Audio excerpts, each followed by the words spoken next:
What's up, guys? Welcome to another episode of the Meaning of Podcast. I am Ace. This is RD3. And this is the podcast where we talk about your favorite movie directors and the themes within those films, because that is what the Meaning of Podcast is all about. And today's a good episode, guys, because we're finishing up our Black History Month with Mr. Spike Lee. Yeah, who's done the most prolific and probably the most commercially viable and successful. Maybe not commercially now. Ryan Coogler has like two of the biggest movies of all time. Probably the most legendary. Yeah, most legendary. Yeah, and the most celebrated, and so this is an exciting episode. Yeah, with Spike Lee, he's got a lot of movies, guys. So we're probably not going to run through each and every one of his films, but we will talk about the larger impact he's had on Hollywood in general, as well as the running themes within his movies, as well as his background, a little bit of his history. It's going to be a really fun episode, guys. We want to incorporate you as much as we can. So we're going to be reading your comments from last week's episode,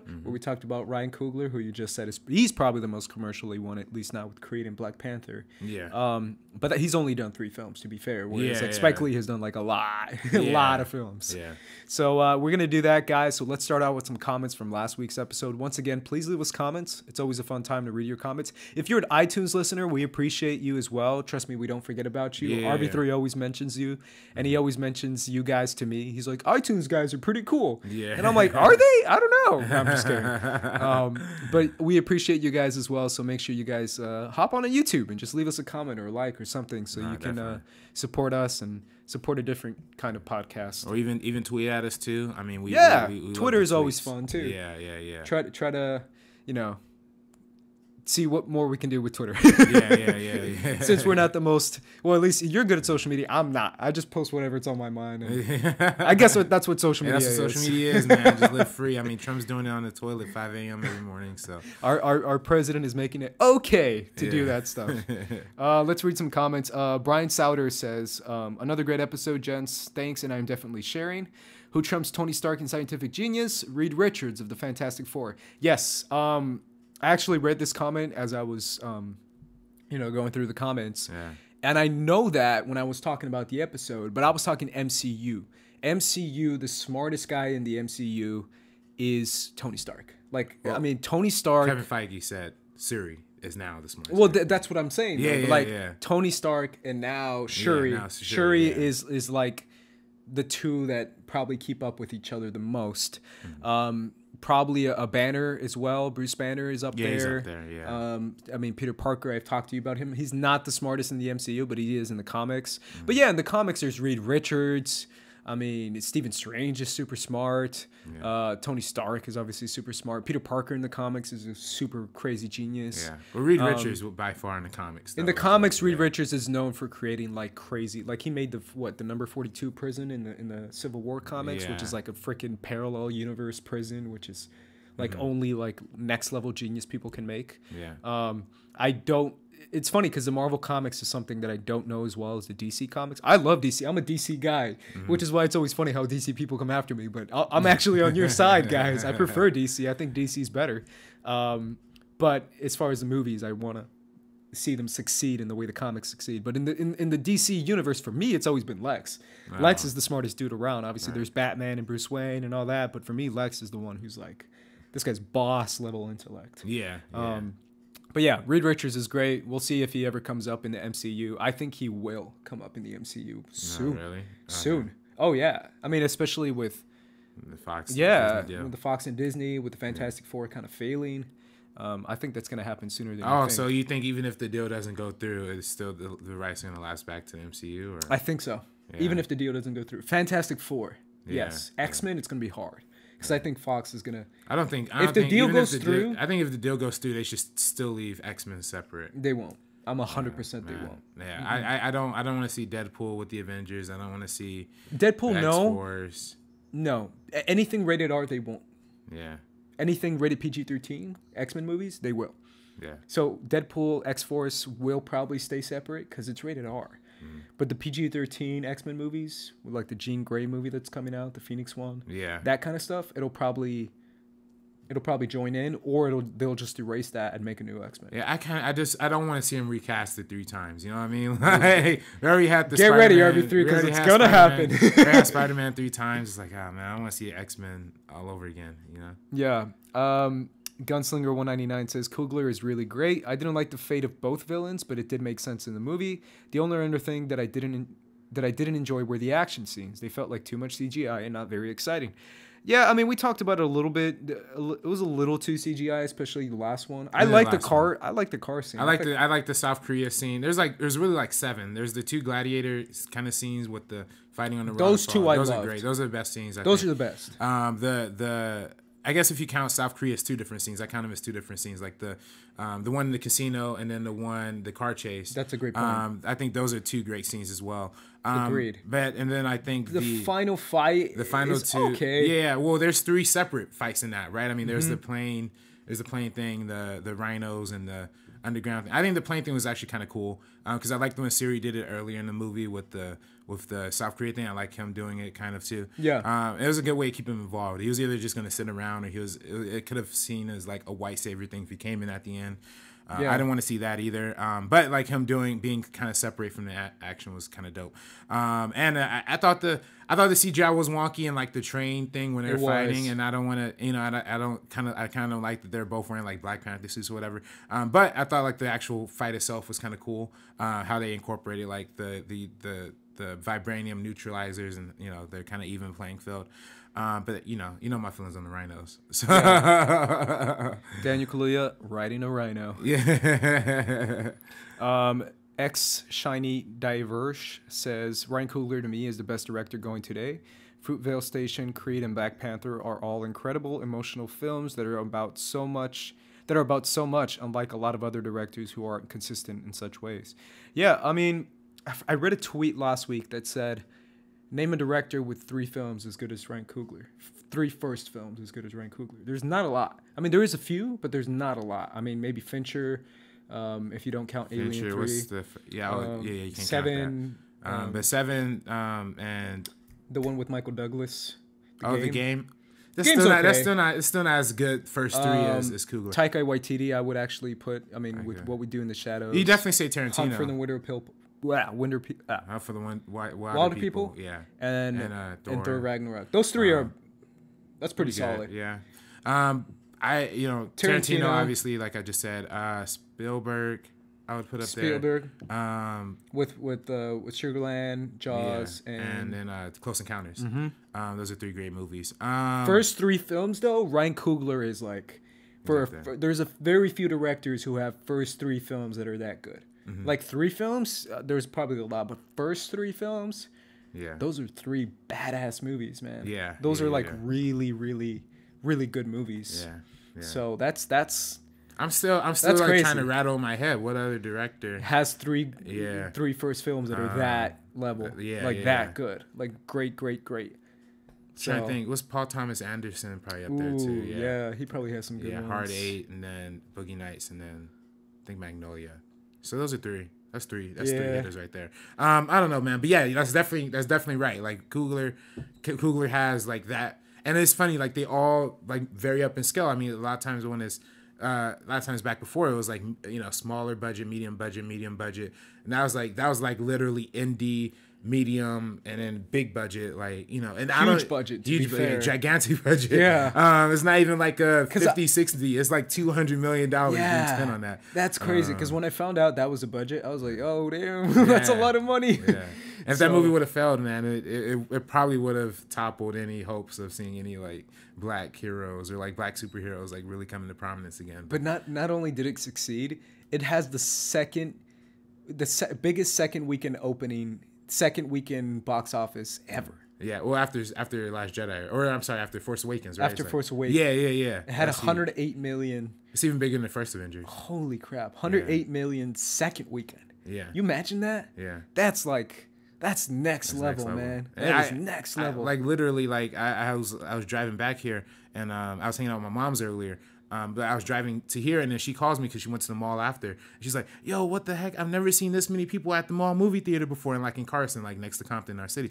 I'm like, she was like, "What's out?" I was like, "Black Panther." And she's like, "I thought that was out already." It's like, yeah, people are still seeing it. So I mean, it's showing up in the box office numbers, and that's amazing. That's more than most Marvel movies make on their first weekends. That's insane. So that's awesome. Can you believe that this movie started out? And I know we're kind of ranting about it, but this movie started out as like projected at like 85. Yeah, it's gonna make like 85, and you're like, all right, no, it's gonna make like 120, and you're like, all right, no, maybe like 150, and then it's like it surpassed like all of that. Yeah, that's just crazy to me, nuts. man. It's nuts. I'm so happy to see it doing well, though. This is next level. Absolutely.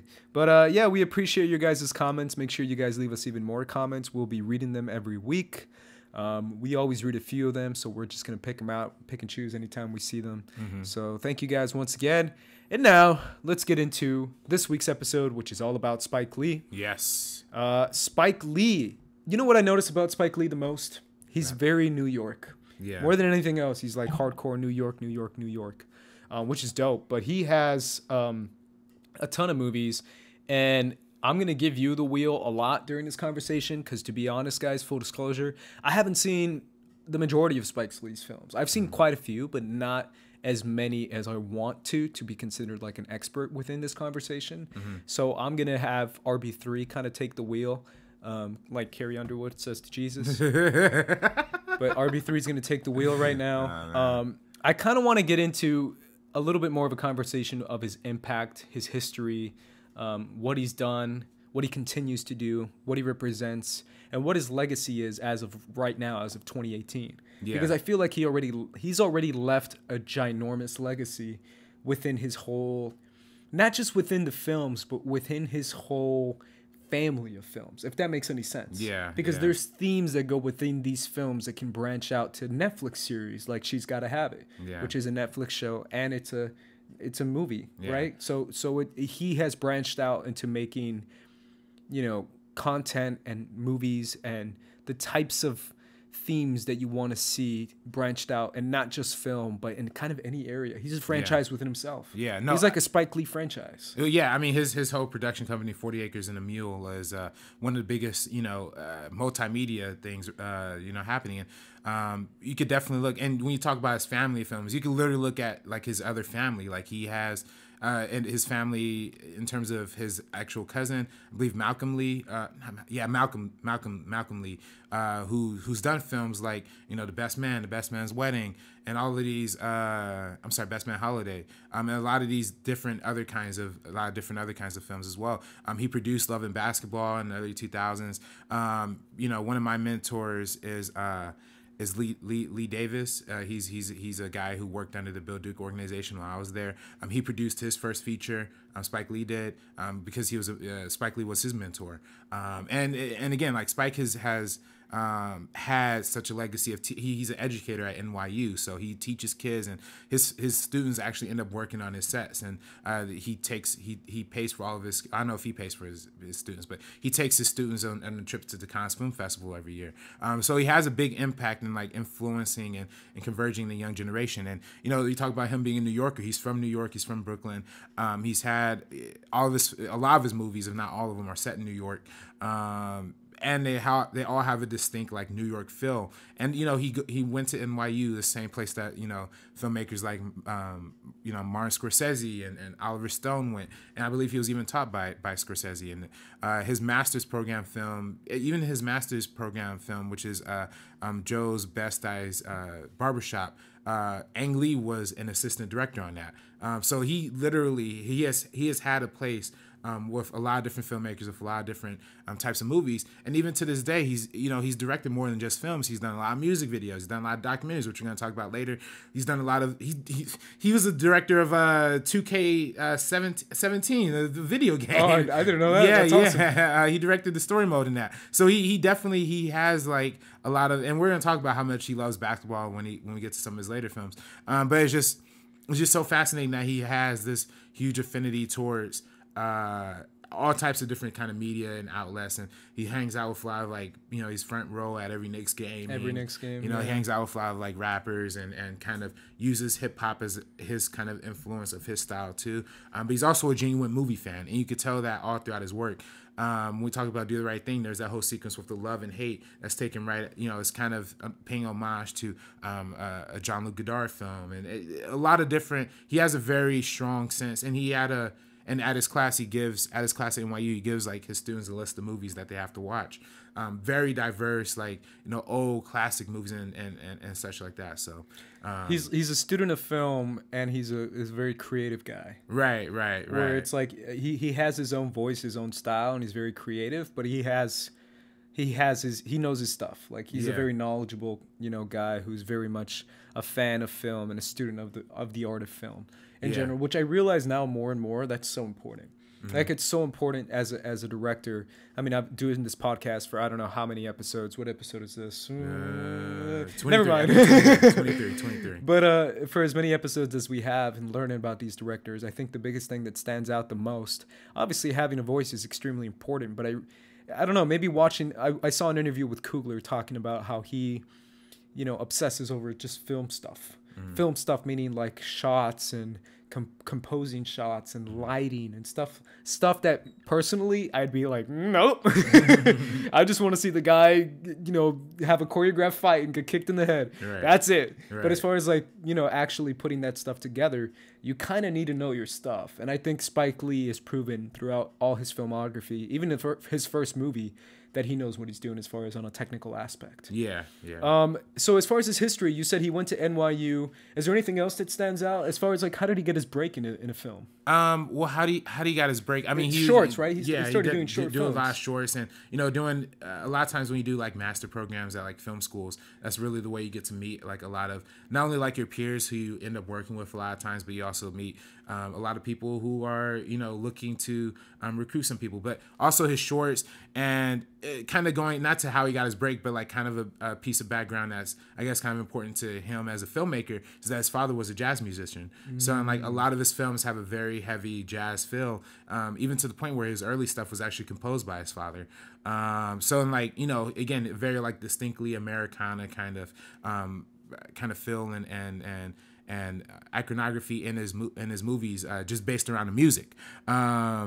But then also on top of that, you know, going to his break. I mean, She Gotta Have It was his first. Like, that's his feature. First movie. Let's go into that because She's Gotta Have It is a super indie, super low budget, and now it has blown up into like I said before, an entire Netflix series, right? Right, it's a Netflix show, right? It's a Netflix show. I haven't seen it, to be fair. The Netflix show, I've seen the movie obviously, but the Netflix show I haven't seen. But as far as She's Gotta Have It. You know what's funny, man? Obviously, the themes of the movie stands out the most. Yeah. But personally, as a fan of music, that's another thing that really stands out in this movie. And you said it. Like, his father was a jazz musician. Mm-hmm. You can tell by watching She's Gotta Have It as far as the music, right? Right. Am I crazy for that? No, that's like literally. You're looking at me exactly. like, nah, man. No. That's music's that's exactly what it is. I was thinking too that they have that great scene in She Gotta Have It where like the one scene in color early on when that's right, the musical sequence, La La Land, La La Land. But that's kind of his homage to classics, and he does the whole it's the Wizard of Oz homage, like click your heels 3 times, and it goes to color, like, and you know, Wizard of Oz was in sepia before it went to color too. So yeah, again, like the music plays a big part of that. But the themes of the I know I'm starting with this, but it just stands out to me. The theme, the actual theme, the one that the dad's playing in the piano, and the one that plays towards the end of the movie too, where she's having her final monologue. Right. That theme is like so, it stands out a lot, like a lot. Yeah, it's just so catchy. Mm-hmm. You can just tell that it's really freaking cool. Yeah. No, he definitely has a love, and he kind of cuts his movies. He edited She Gotta Have It, and you know why he doesn't edit his films later on. His editing style is very indicative of like a jazz rhythmic kind of disjuncture and like the rising tension of each cut.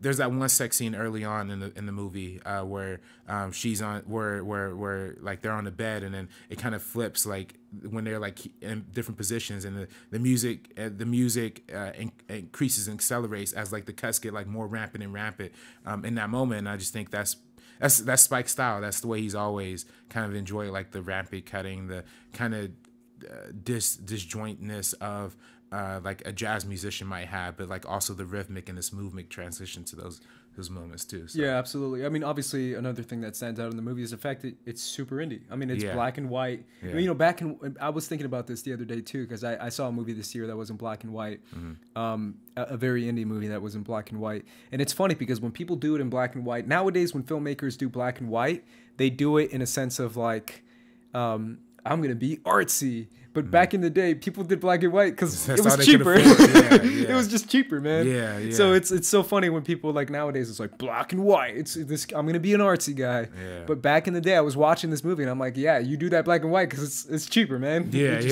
save your money. Because that's the indie film way, and the way he shoots it, the way it's shot, the way it's directed is very indie. You can tell it was very much like a low budget kind of feature film. Yeah. But at the same time, it's a very interesting story because it does that whole character introduction, fourth wall kind of breaking story narrative where it's almost like a mockumentary kind of. Yeah, exactly. What was her name? I can't Nola? Remember. Nola, yes. Yeah. So Nola, you know, starts out the movie. You know what's funny, man? The thing that stood out to me the most. What's that? The opening shot, as far as like Nola's apartment. Yeah. Nola's studio, I guess is what she called it. I was like, damn, that's a big ass studio. Yeah. That shit ain't cheap, man. Because there's a scene in the movie where Spike Lee in the movie, his character Mars. Mars. He comes in and he's like, "Oh, cool place," and she's like, "Yeah, you know," and he's like, "Oh, can I move in?" And she's like, "No," she's like, "Man, this is a really cool. How much did you pay?" And she's like, "Oh, it's super cheap," and I'm like, "No, it's not. That place is huge. Those ceilings are like 30 feet high, man. That thing is enormous." But that's the first thing. Anyways, it's just a side note of me being like, "Damn, Nola. Yeah, she's a successful artist. That's why everyone wants to be with her." Right. But anyways. Essentially, it's about the story of her and the way she deals with relationships and how she doesn't. It's crazy because if you see this movie as from afar and if you see it with a full judgmental perspective, Nola's low key. She's kind of.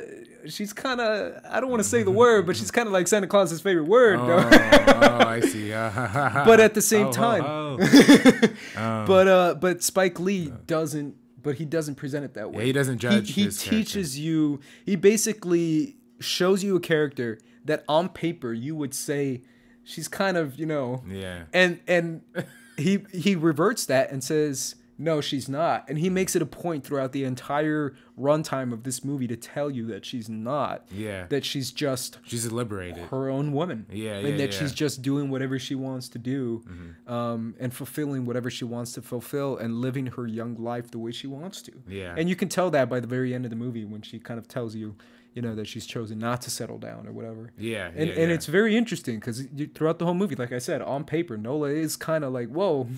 But Spike Lee tells you that, nah, this is a new brand of a female. This is something new, not seen before. Right. Whereas like in the past, you would say that. But right now in this year, 1986, this is like the brand new thing. A woman who can do all this stuff and still be her own, you know, person. Yeah. And not just not be shamed a label, not be labeled as something. Yeah, and you know, it's you're right. It addresses like the themes of like sexual liberation, being free, being your own, and it addresses the double standard of like men and women, like how men could sleep with, like if it was switched around, the genders were switched around, and it was like a dude with 3 different girlfriends, like. It wouldn't even be like, there wouldn't be a movie. It wouldn't be like much conflict, you know what I mean? But because it's a woman, it's seen as more like controversial, more like edgy. But really it you know, is getting to the nitty gritty of like, what does it mean to be independent and what, how you want to express yourself is how you want to express yourself. There's even that scene where Spike's character Mars is like, oh, there's no way she has to have a bad relationship with her father. She has to. That's the only way. And it cuts like directly to her father being like, yeah, she had a really good childhood, and like I taught her how to play piano. And then it goes to her and it's like, yeah, I really loved my dad. Like it's like of course, like that's not, you kind of want to put labels and stereotype and judge these judge a woman for like wanting to live her life the way she wants to live her life, but you know, that's not the right way to go about it. And clearly, people in her circle are more ignorant towards how, not ignorant, but particularly the Mars character is more ignorant to like how. And there's even that funny scene where he calls her like late on her birthday, like after her birthday's already over, and he's like, "Hey, do you want to? Hey, let me come over, let me hook up." It's like, "No, I'm sleeping." It's like, "All right." It's like, "Man, you know, I'm gonna be thinking about you." He hangs up the phone and immediately calls somebody else. It's like, "Hey, Rebecca, I've been thinking about you." Yeah. It's like, damn, dude. Yeah. So yeah, you know, it addresses the whole double standard and the hypocrisy that comes in like the way people think of yeah. I mean, obviously there's a lot of things in this movie that's very interesting to me. Obviously, personally watching the film, I never understood her desire for those other two guys, Mars and Greer. Really? Because Greer is an asshole. Greer's an and he's asshole. a weirdo. Yeah. And Mars is just no. I see Mars because Mars is funny. Okay, Mars is funny. I'll give you that. Mars Yeah. is funny. You're right. But what's his name? Joel? Yeah. I think Joel. Yeah, I think his name. Joel. But he's like the actual like complete guy. But at the end of the movie, Greer says it best. He says that she never saw the three guys as separate individuals. Yeah. She saw them as one person. Mm-hmm. And the three people were actually three different character traits of their personality. Yeah. So instead of like me dating a girl who's like sometimes angry, sometimes happy, likes this, likes that, I'm dating three people who are very specific in their personality and like certain things and act certain ways. So when she wants the aggressive asshole guy, she goes to Greer. When she wants the funny guy, she goes to Mars. And when she wants the good guy, the sensitive kind of poet guy, she goes to, what's his name? Jamie. Yeah. Jesus, I called him Joel. She goes to Jamie. So she has the three different types of personality and sees them as one. And to the point that she literally has Thanksgiving with all three of them. And all three of them know that they're in a relationship with the same woman. Yeah. It's odd for me personally, but it's funny how they actually incorporate that. Because I never saw what she saw in Greer. I was like, why? Because he's buff? I mean, they had the muscle car. Jamie's he's in fine shape too. I mean, he's nice and he fucking writes poetry. Yeah, I mean, he's in good shape too. Just because he's like not super ripped. I mean, I don't know. I never got Greer. Yeah, he just again. I think it's the three different like I don't know things. The one I was rooting for was Opal. Shout out to Opal. Opal just didn't have a chance, man. Opal. But there's. I don't know why that Opal scenes make me laugh. When Jamie is talking to the camera and he's like, you know, I met a girl once and she was talking to her and I didn't like the way she was talking to her. And I asked her, "Are you dating this girl?" And she told me no. And I believed her. And I was like, "What? What is this?" And then they introduce Opal. Yeah. And then it's like they have like that weird relationship. Yeah. Which is like, Opal and I have fun. Yeah. What kind of fun? And he's like, "What kind of fun?" Yeah. What is this shit? It's like, what kind of fun? It's like fun. And then like he immediately like confronts her about it. That's the funniest part to me, man. I don't know why I love that scene, because to me it's like, what would I do in that situation? I'd be like, damn it, Opal, I want to date you too, but get out of here, Opal. They both want to take care of her, man. Yeah. But no, I think this whole theme of like sexual liberation and kind of, I guess you say like the style and the early kind of like vibrancy of like Spike Lee's filmmaking. We talked about the musical sequence in this film, kind of transfers over into his next movie, School Days, which is, you know, kind of a semi-musical that's like a coming-of-age story as well. I find... Can I say one more thing about Yeah, go ahead. She's Gotta Have It? Yeah, sure. I know, because we're taking so much time on it. Joy Lee's in this movie. Is that her name, Joy? Yeah. Joy Lee, yeah. Yeah. That's Spike Lee's sister, right? Yeah. She cute, man. That's it. All right. School Days. Spike Lee's watching this episode like, motherfucker. That's my sister. She's 50 years old, man. All I'm saying is like 1986, she was cute. Yeah, she looked good and Do the Right Thing. Yeah. All right, we'll get to that. But yeah, School Days. School Days, not much really to talk about in this film. It's one of Samuel Jackson's early parts. And like I said, coming of age stories, like partial musical. He really likes his musicals, man. He really likes that. Yeah. I mean, obviously that's a huge part of Spike Lee in general, but it's crazy how much that stands out as far as him really incorporating music into everything he does. Yeah. And this is also his working with Lawrence Fishburne as well, right? Yeah, exactly. Yeah. And the relationship they would end up having. Yeah. Not a lot of people really regard this movie at a high standard, but I think it's fun. And I think it, you know, Spike Lee having gone before he went to NYU for his master's, he went to Morehouse for his undergraduate. So this movie is directly addressing like historically black colleges, which is something that Spike Lee was around when he was younger. So yeah, also Giancarlo Esposito is in this movie too. Oh right. Bugging Out and Do the Right Thing. Yes, and he's also Gustavo Fring and Gustavo in Breaking Bad. Yeah. He's also in Malcolm X for a quick scene. And he's in a few of his movies. He pops up. Yeah. And obviously a lot of people know who he is too, because he's a very famous actor now, especially through his character in Breaking Bad. Right. But you could tell, first of all, running themes within Spike's movies already are appearing in his movies, because She's Got to Have It playing himself. Yeah, well, let's face it, Mars is Spike Lee in that movie. Well, I mean, that's like his character, right? That's like his. That's how he kind of. It's like the Charlie Chaplin and like the Little Tramp kind of. Yeah. The Mars character just goes in and out. Of his, and he plays a big. I mean, we're gonna talk about he got game later. Yeah. And his basketball kind of thing, but that's like the main star of his Jordan commercials. Yep. Early on, not early on, but like later on in his career.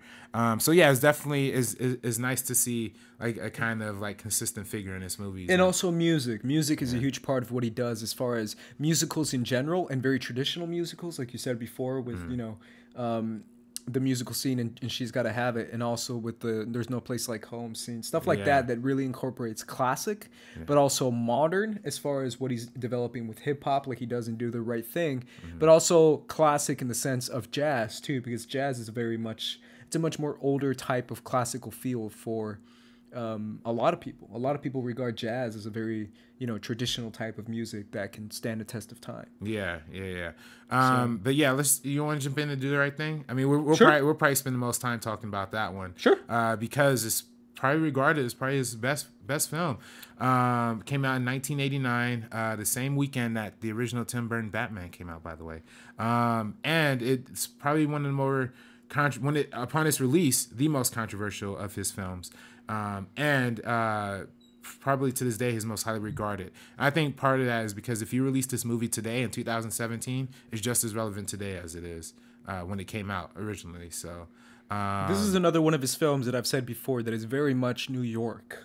Like it has that New York feel. Like a lot of the references he makes, a lot of the feel that he does in the movie is very authentic to New York itself. And obviously, who better to capture New York than someone who's from there, right? Right. Because you have so many directors nowadays go to New York, and so many production companies that are set in New York and that shoot solely in New York.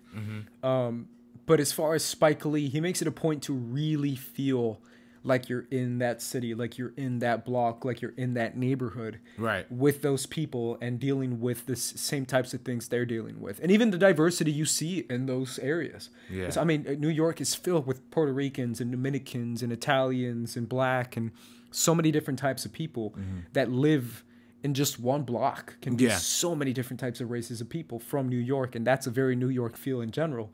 Is the incredibly diverse type of people that live there. Multiculturalism is a central theme in a lot of his movies, but I think it even comes to prominence here, especially when you talk about the relationship between these races, right? The way people, not only the relationship between the the white or the Italians and the majority African American community, but also the relationship between the Puerto Ricans and the Koreans, and how there's some contingency there.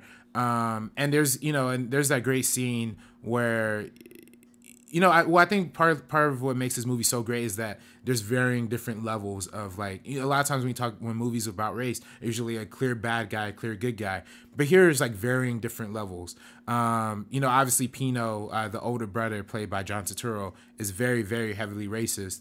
But then you kind of get you understand that the father, played by Danny Sal himself, Danny Aiello, is that how you pronounce his name? Danny Aiello.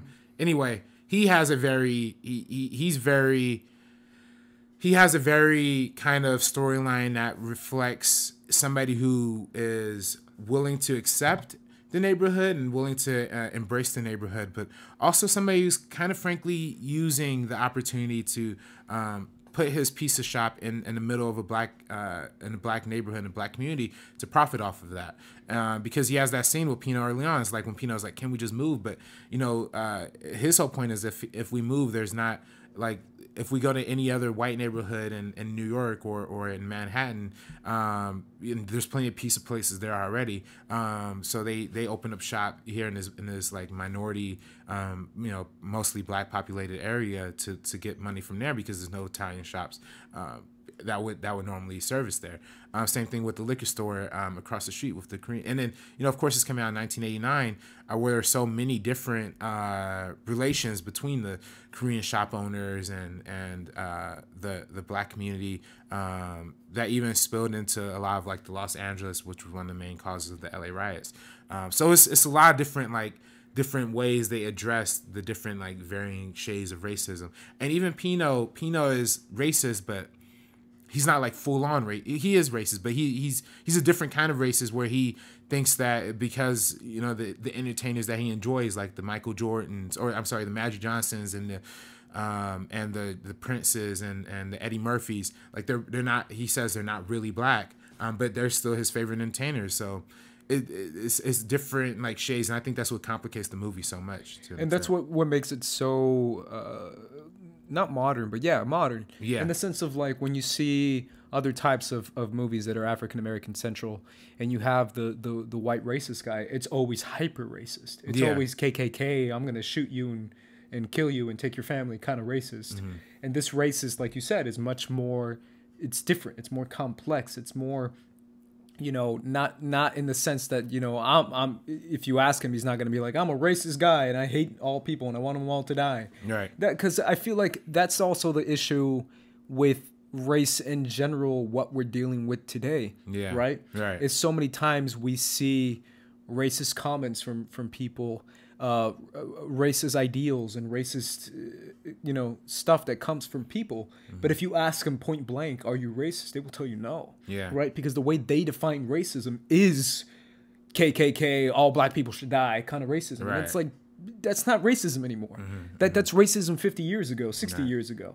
Mm-hmm. Racism now is much more to be frank, what you're getting in politics nowadays. Yeah, politicized, yeah. It's much more, more a political type of racism. Right. Where the vast majority of the people who are making racist regulations and racist type of things wouldn't consider themselves to be racist. Yeah. Would consider that to be a cop-out definition of who they are. It's like, oh, you're just making a cop-out. You just want to win the argument, so you call me racist. It's like, nah, you just really are racist. Mm-hmm. So that's the way Spike Lee addresses that in the movie is much more related to that time of 1989 and not just, the 1930s or something like that, right. Where you can see that in another film or where you could see that in like a 12 Years a Slave type of movie. Right. This is a much different type of racism. Right, right. And and I'm much more familiar with like LA history than I am with New York history, but of course they had like those riots that were happening in I think it was Bed-Stuy in 1977 that kind of influenced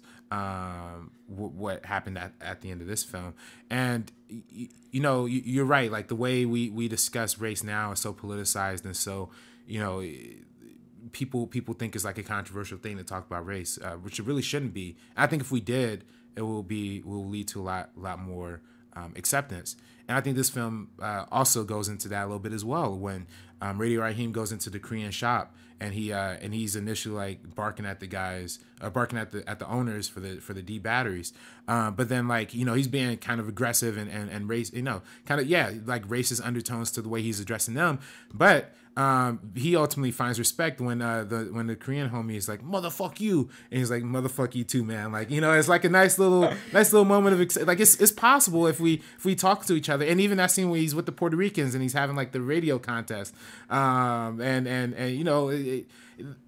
I think what the movie is saying, that ultimately if we hash out and just hang out with each other and just chill out, things will be probably better. But then the movie also shows that at a certain point that's not going to happen, and people are just going to be stuck in their old ways and their old ideologies, and I think that's really powerful in the sense.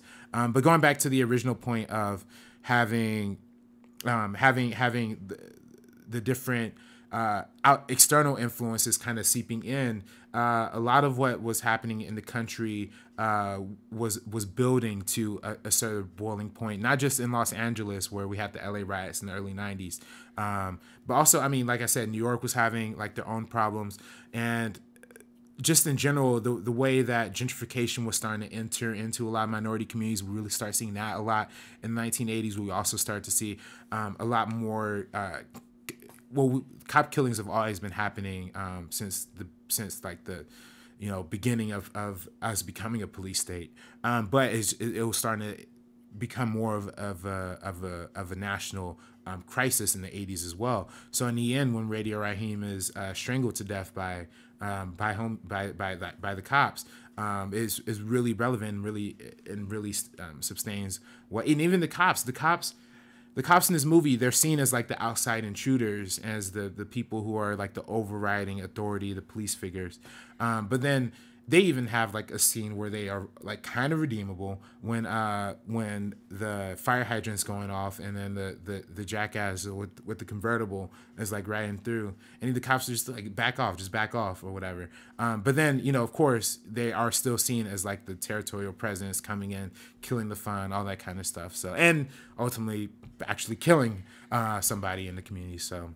There's a lot of different shades that they indulge in here. Yeah, it's crazy how, like you said in the beginning of this conversation, talking about this movie, how it's still relevant today. Mm-hmm. How they talk about certain issues and certain things that develop within communities that are still seen within today. Right. It's crazy thinking about race in general. How it can be so much more. How the country and who is in the White House and how people view certain things can take race into a different level. I'm seeing much more now more than ever, Black Panther being the #1 movie in theaters right now, once again for a second week in a row, and making so much money and being a very historical movie, and still how it's some sort of a response to the negativity and the racism that we're dealing with today at a much higher level than it was even 4 or 5 years ago. Would you agree with that? Yeah. I mean, there's different varying, I think degrees of racism that's happening. Sure. But I think it's much more prevalent, much in the forefront but I mean, even in the past, I mean, even like when we had like Richard Nixon as president, for example, and he wanted to kind of, shut up like the black people and hippies. That's the whole like idea of the war on drugs, right? Is like if we lock up hippies for weed and we lock up black people for crack, then first they're going to put the crack in the black communities, then they're going to lock them up for it. Then that's the way of silencing and isolating those people. And that's after the civil rights movement. So there's always, a lot of times with the White House has always been like a constant theme of policing and putting down minority groups. But then when Obama came in, it was kind of seen as like a new change, new era, which it was to a certain extent. But economically, African Americans are still like being put down, and the wages are lower than they've been. The median wages have been lower than they've ever been any time in like modern history. But when Trump comes in and says shit like shithole countries and has all these xenophobic and problematic talking about taking bringing back stop and frisk, just more and more where the conversation has to be had about race, and I just think that's why this movie stands up to the test of time for so long, because it's so, you could watch this movie today and it'll still be just as relevant today, like I said in the beginning, just as relevant today as it would be any other time in history. I see so many problematic things right now, and I know I'm bringing it to right now, but I do feel like that's the whole point of this movie. So whatever, it's my podcast, I'll do what I want. Yeah. But I really do feel, especially within having conversation with working in the industry, it kind of changes your perspective on certain things. But having a conversation with people, friends of mine that work in the industry and that I personally work with on a daily basis, and having a conversation about diversity and diversity in film, and conversations within this country that are happening nowadays being slightly more overt, if that makes any sense. Mm-hmm. And dealing with success of other people and dealing with success in general as a threat within yourself. I guess what I'm trying to say is that when certain groups of people succeed, whether that be Latinos, whether that be black people, even if it comes to something like movies, how that can be seen as like, dude, I've never seen anything taken so many people by like taken it aback. Like for some reason, people who've never talked about movies before, who are on the right, on the extreme right, whatever you want to say, have now suddenly developed an interest within, let's talk about Black Panther and why it's problematic. Let's talk about this movie because it's, they really go out of their way to specifically name this movie as a problem and as a negative effect on people and on mindsets and as a threat to their white race and their white ideals in a sense that I've never seen before. Whereas before it's like, dude, who cares? Like, just move on and stay in your lane kind of thing. Where it's like, talk to your base and do what you want to do. But now it's like, now they're talking about specifically movies that they're going after. People who've never had an interest in movies have suddenly picked up their pitchforks and kind of gone after it in a very overt kind of way. And making it a very political conversation. Whereas I just will never understand how people can claim to be not, quote, not racist, and yet pick up their pitchforks and go after black movie, let's take it down. And it's like, wait a minute, why are you doing that? That's racist. And it's like, no, I'm not. I'm just picking this movie. And it's like, why then? If you have, there is no need to defend your race against another race unless you feel superior to that race. If you have the need to defend the white race, then that says more about you than it says about anything else. I just told you that before going on live. When it's like, oh, I gotta defend my white people, and it's like, why? There's no one attacking it. You're the one who's feeling that. You're the one. If you feel that, then you're the one who has those racist thoughts, bro. So I don't know, man. For me, that's so problematic right now, and it frustrates me because I really don't. I don't see. I'm not the kind of guy who sees in two spectrums of red and blue within the political atmosphere of this nation. I'm not that kind of guy, to be honest. And you know that too. And you're not really that kind of guy either. As far as like, I'm not the kind of guy who's like, oh, anyone who's for Trump is evil. Anyone who's against. I'm not. No, of course not. That's so dumb. We're saying Republican bad, Democrat good. No, they're both bad. They're both bad. They're both very bad. And it's one of those things where I don't see those two sides. I see good on Republican. I see good on Democrat. I can see bad on. There's varying sides to this. And yet I feel the pain and the frustration of seeing one side start to develop a narrative that fits their mindset, and they feel the need to defend themselves against something that is not even under attack. Yeah, no, sorry. No. I mean, yeah, no, I mean, I agree. And I think that, I definitely think that when we're looking at the broader spectrum, I think that's just the way the country has like moved in like the direction of being able to like use social media to like defend whatever platform you want to defend or whatever, stand on whatever soapbox you want to step on. And you're right with the Black Panthers obviously getting a lot of backlash for. Well, not a lot, but like a lot of more than I thought. A lot of stuff that's coming up on my feed is like, why is this coming up on my feed? This isn't even stuff that I click on, and yet it's coming up because they see my search history and see Black Panther or something on it, and then I see all these Black Panther reviews that are like anti-Black Panther just because it's Black Panther. Yeah, I mean Ben Shapiro had a weird. I saw that. I didn't click on it, but I saw that video pop up. Yeah. But I will. Did you see that? I watched some of it. Sometimes I watch Ben Shapiro's reviews because sometimes I actually agree with what he says. In terms of movies, like everything, like 99% of his views is like fucking retarded. But like, I'm sorry, not retarded. I didn't mean to say that. But I mean like messed up, not discriminate against mentally ill people. Like, dude, again, yeah. So my bad. But. His review of The Last Jedi was funny as hell to me. So I don't know. But his stuff with Black Panther is a little weird. And he's bringing in like a lot of these, I just don't, I don't vibe with what he has with that critic, not critic. He's a political commentator who wants to talk. You're right. A lot of times when it's like movies that like normally most people wouldn't talk about, they have to find like, oh, the SJW agenda or, oh, it's a propaganda, It's like, I don't know, man. I don't get it. But, but that's kind of the same thing what happened when Do the Right Thing came out, man. It was so controversial. I mentioned before on this podcast, I I incorrectly mentioned that I think I said LA Weekly had like 5 think pieces on this when it came out. It was actually the Village Voice. It was 8 when this movie came out initially. That had like a lot of different think pieces when this film came out. And you know, when this film was initially screened at Cannes, people were so worried about, oh, riots are gonna break out. Oh, and then, you know, even when the film came out, I think even one critic said, you know, like, you know, I'm paraphrasing, but even one critic had like wrote that they thought, you know, this movie was gonna incite riots and that kids should stay away from it or whatever. So it was a big controversial national conversation when this film came out by people who normally wouldn't even talk about film. And I think that's what, you know, it was so like controversial and how it approached things. You know, people were, when the Oscars came around, the Oscars literally went with the safest choice they could have found, and Driving Miss Daisy.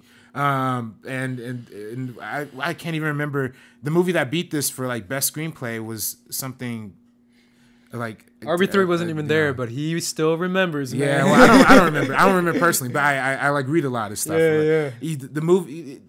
Oscars, they had to go. They were going with safe choices, sure. And they only nominated Do the Right Thing for Best Original Screenplay and Best Supporting Actor, which is like, you know, a lot of people would consider today not only one of the best movies of that year. A lot of people consider this the best movie of that year. Most people consider it the best movie of the 80s. A lot of people consider it one of the best films of all time. This is one of my personal favorites. So it's just crazy. And, you know, addressing kind of like the modern day context, of course, there's, you know, the stuff with police brutality when it comes to, you know, figures like Eric Garner, Michael Brown, Tamir Rice. This movie just hits the way, and it, you know, like I said, varying degrees of racism are on display here. Various like ways it approaches the topics of like gentrification of people, of like race relations. There's that whole scene when like it goes to each individual character and like everybody's just kind of spewing into the camera like a bunch of like racial slurs and like giving like their thoughts on, I guess, what they think of other races. And again, I think is complicated in a way that addresses that stuff, but it's really impactful as well. Yeah. So this is definitely, to me, this is my favorite Spike Lee movie. It definitely has like that feel of being, you know, now my kind of question is, and of course, is the introduction of Rosie, the cast. A lot of the cast are newcomers at this time too. Martin Lawrence, his first motion picture. Rosie Perez, you know, not Robin Harris's first movie, but Robin Harris is one of the 3 old guys sitting in front of the brick wall. There's a lot of like young up and coming. Samuel Jackson again in this film as he was in School Days. So there's a lot of like cool, interesting talent in this. My question is, this movie kind of receives, you know, one of the criticisms that I kind of consider in this film, and you could kind of look at Spike's work and She Gotta Have It too, is the fact that he, you know, directs, stars, and acts in his films with like female characters that often includes himself in the sex scenes, right? With you know, with this one with Mookie and Rosie Perez, with She Gotta Have It, yeah, Nola. I don't know where you land on that kind of, you know. Oh, you shouldn't have asked RB3. Yeah. You should not have asked me that, RB3. Because I absolutely see that. Yeah. That's the first thing I noticed when I was rewatching She's Gotta Have It. I'm like, brah, you just wanted to put your face in that, brah. You just wanted. There's no way you don't. There was a specific shot in She's Gotta Have It where I noticed that. Yeah, and I was like, that too, yeah. you know what scene I'm talking about? Yeah. I don't want to say it, but I noticed that shot, and I'm like, no man no man would put that on film unless they want to do that themselves. Okay. That is kind of a very fair point, and to the point that I absolutely do see that. Now, obviously, it's not to the point of like I would say that's like, you know, he's being a problem against women or something like that. But I do see that as a very much advantageous type of thing, where taking advantage of his position. Absolutely. Yeah. Of course I see that. Yeah. I mean, he's not dumb. You don't have that kind of level of intimacy with a gorgeous, like, dude, he casts like the most beautiful women. And I was thinking about that too as I was watching She's Gotta Have It again and Do the Right Thing. bro, those girls are fine. Yeah. Like he says, fine. Like they are fine. Yeah. And it's like you don't cast those type of girls just because they're great actors. You cast them because it's like, all right, now I'm gonna make out with them, and it's like, you dick. Of course you would. Yeah, I definitely do see that. Yeah, I mean, I don't, I see it. I see that as a pattern in his films too. I mean, I don't know how much I'm gonna judge his filmography on that. I'm not gonna judge his filmography, but I definitely do notice it. Is what I'm trying to say. But yeah, no, I mean, but those scenes are shot beautifully, man, and the cinematography in all of his films is particularly with Do the Right Thing. Shot by Ernest Dickerson. They kind of really encapsulate the heat of the New York Bronx, like that dead. Everybody's drenched in sweat. I think they even lit like artisan canisters under the camera lens to like emphasize like the heat waves that's happening. And even I think some of this movie was like shot in the wintertime, so you can even tell like some of the scenes, like a couple of scenes have like clouds in the background, very like, but the way they shoot that, they put a lot of light on the characters, like have them drenched in like sweat, and the costume design, there's like real subtle choices with like the red backgrounds. It really emphasized like the heat, and that's what it's funny. This movie kind of is like a series of events that kind of lead up to the big in riot thing, because it's interesting, the whole thing with Bugging Out, again played by Exposito. He that whole thing is funny because a lot of people think, oh, he just has this chip on his shoulder. Oh, he's, he just wants brothers on the wall. But really, when you really look at that scene, he's not mad because there's not brothers on the wall. He's mad because he didn't have enough cheese on his pizza.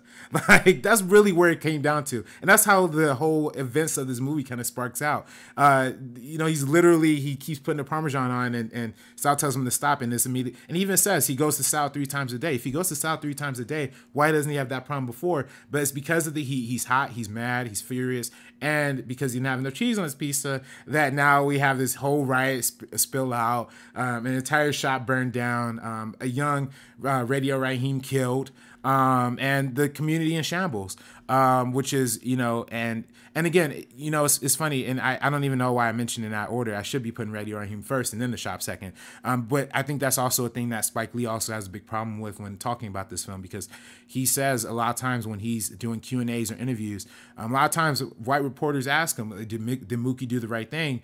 But what nobody asks is, did the cops do the right thing? Was Sal right for saying the N-word and trying to, and breaking his radio?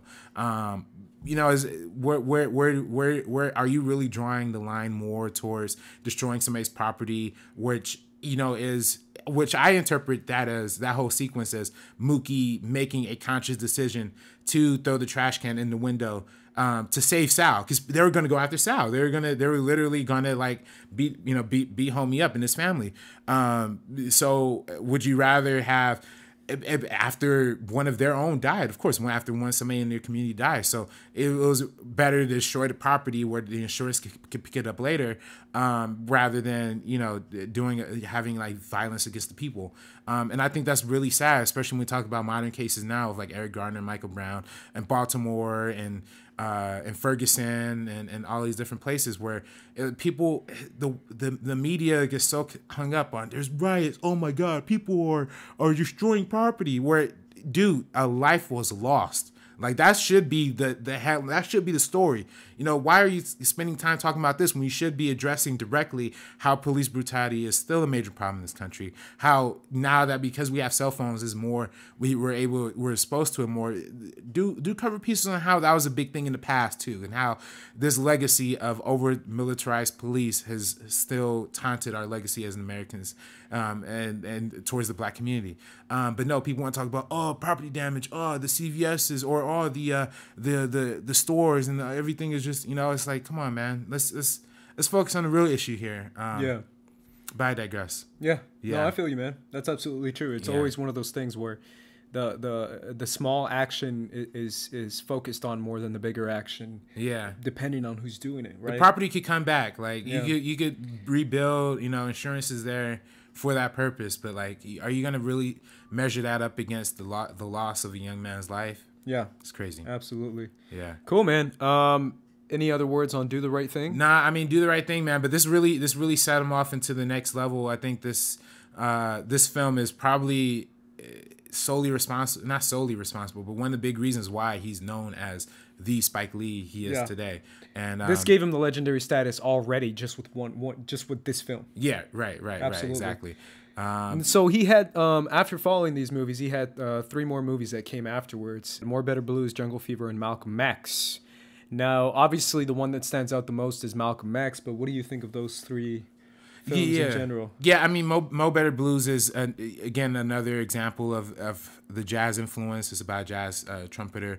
And his first collaboration with Denzel. Oh, that's right. Yeah, so, and they're all wearing, like, the Zook suits still. Like, this carries over into Malcolm X, which we were going to talk about more extensively. But Mo Better Blues is a cool movie. I mean, it's not really the greatest. It's not really one of his best films.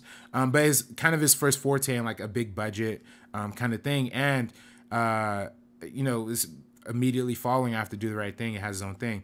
It has its own, like, kind of life, and it has its own kind of, like, energy and soul to it. But it's not really, you know, one of his highly regarded films.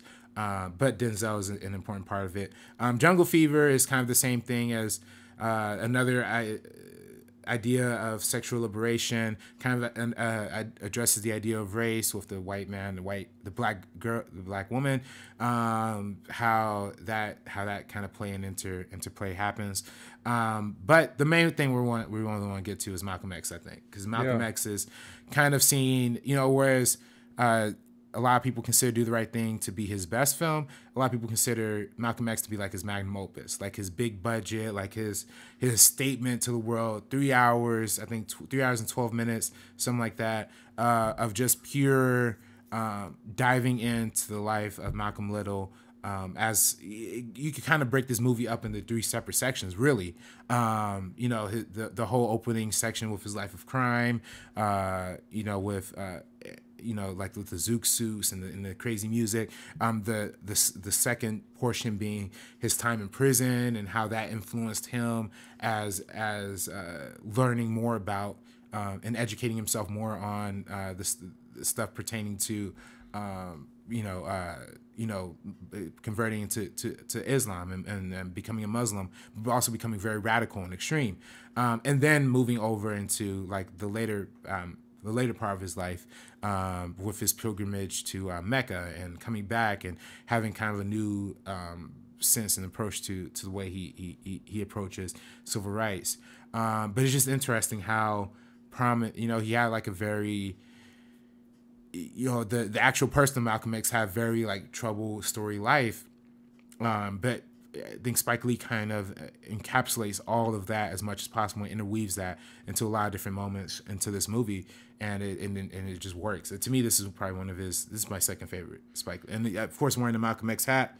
Oh, it's my favorite hat of all time, signed by Spike Lee himself. Oh, why don't you get him to sign it? Oh, I didn't get him to sign it himself. He had like a song on his website, so I brought it. Yeah. This is probably my favorite hat. I actually went on JT's girlfriend's show. You know how she does all like favorite prize collections. And, this was your object. Yeah, that's my object. Yeah. So that's something that's actually cool and important. I brought my N64. Really? Yeah. I love this hat though, man, and has a real kind of low key. It costs a lot of money. Yeah. The shipping, you have to pay for shipping. Low key took like three weeks to get here, but hey, I ain't gonna fault the man. Spike Lee, if you listening. It's my favorite hat. I'm a hat guy, so I love wearing it. I like how you give a shout out to every director, assuming that he's listening to the show. Hey, maybe, man. We can't get 15-year-olds to listen to it, and then we're gonna get the directors to listen to it. Hey, tweet this at Spike Lee, man. Tell him. Instagram him, everything, man. Obviously, what stands out in this movie as well is like you said about Spike Lee, but also you could say the same thing about Denzel. Kind of his acting showcase. I'd say this is probably one of the top 5 motion picture performances of all time. For me personally. Oh, not just for Denzel. For any actor. Okay. Anything. Wow. And I mean, this just shows, man. I mean, like he embraces the power, the sensitivity of Malcolm X, the anger, but also, bringing a humanistic approach to it. it's and the change between how he was before. Like I said, it's like he's playing 3 different characters all in one film, but he brings the consistency and I don't know. To me, this is one of the greatest performances I think of all time. Yeah. Obviously, this is based on the story of Malcolm X, and the autobiography of Malcolm X, and his life and what he went through and how he developed his ideals and the history of the man who was Malcolm X. Now, for me, obviously, what stands out the most to me is the defining the man, defining who he was, and defining the way he viewed the civil rights movement and the movement that he was a part of. Because during that time, there was several other leaders, obviously, including the great Martin Luther King, but Malcolm X had an interesting background because he had a background that. What stands out the most to me, and obviously this is more your thing than it is my thing, but it's the fact that he was light skinned. Like he was real light skinned, because his mom was half. Yeah, his mom was raped by a white man, so she had the kid. So like his mom is super light, and then they even say in the movie his mom went after somebody super dark because she wanted the kid, her son or her child, to have represent more of what she's about. Yeah, so it's interesting. But it's also the thing of how there was this like weird. Obviously, he takes it to an extreme as far as 2 levels go, but there was this weird kind of like submission towards white people during that time, as far as especially even in the first scene of this movie, or one of the first scenes in the movie, with the hair product, right, exactly, and almost kind of bending yourself to the whiteness. What people the definition of beauty with, correct, I was literally just going to mention that how he was going out of his way to make himself assimilate more to American, and even dating the white girls, and obviously he had Sophia, who he dated for. I know, man. Sophia's crazy. That's crazy. But it's like the whitest girl ever. Yeah, it's not even like a kind of white. No, she's white. It's just. That scene when he's about to walk old girl back, the black girl, and then Sophia's like, go ahead, walk her back, it'll be waiting. Like what? That's crazy. But no, that's a little wild. But it's funny because early on in his life, he was very, his parents had a lot of pushback towards white. So I guess, when you get older, you kind of want to assimilate more towards be rebellious or whatever. But he had a big life of crime. That was his thing. Like, I think even fucking Quincy Jones said in like his last interview that like Malcolm X like sold him drugs or whatever. It's probably true.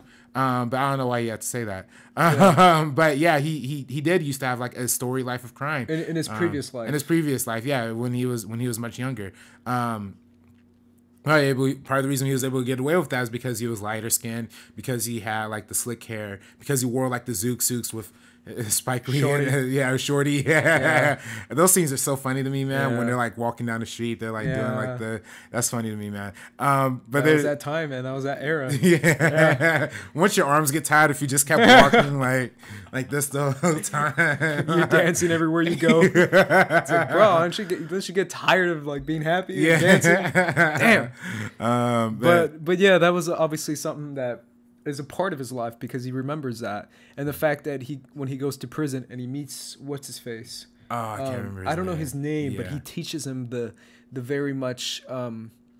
It's obviously Islam and it's obviously Muslim, but it's very much a black perspective, a black Muslim kind of thing, by Elijah Muhammad. Kind of that new wave of Islamic movement towards the black community. Farrakhan was like advocating for later, like after Malcolm X, obviously, but it's definitely like a pro-black, and a lot of times people see Islam being something that is more accepting towards, because what happens in America is that people keep using Bible and throwing like the Bible as like a way to justify racism. Right, and the way to keep African Americans down, but Islam is still seen as more of like a more approach that's more liberating towards the African American population. There's even that scene early on when he goes to his childhood and the teacher's like talking to him like, you should be a carpenter. Jesus was a carpenter. Like what? Like, what kind of logic does that? So, but that's the kind of racist ideology they use. But meanwhile, when there's a black preacher who's Malcolm's father, they terrorize him and they harass him. They burn his house down. Again, there's so many great lines in this movie, man. When the father is like about to shoot the Klansman, he's like, "You're gonna take these bullets for these sheets." And wait, what does he say? When he's like, when the Klansmen are burning down his house and he sees him come outside, he's like, "You cowards are gonna hide under your sheets." And he pulls out his gun. He's like, "Take these bullets." He says, "Take these bullets for these sheets," and then like starts shooting at him and like drive away. I don't know why that was so funny to me, man. Yeah. But yeah, that's why there's such a chip on his shoulder later on in his career, later on in his life, well, I shouldn't say his career, his life, when he starts discovering like the injustices that he's experienced throughout his entire life, and how that ties back to, frankly, the systematic issues that America has always implemented onto the black population. So this movie just is incredible. It's a very much more, especially coming out of prison, he had a very much more aggressive approach. Yeah. A very much more fire and brimstone type of messages that he would preach as far as on the pro-black movement and on the civil rights movement and on the movement of black empowerment type of thing. Right. And especially when you see him walking around the streets and see like all of the disenfranchised people. There's that moment where he's walking and there's that I don't know exactly how to describe it, but it's so visually beautiful when he's like walking down the street and he and the camera like stops as it's like it's on in the hallway and it fades to like a prostitute like doing her business.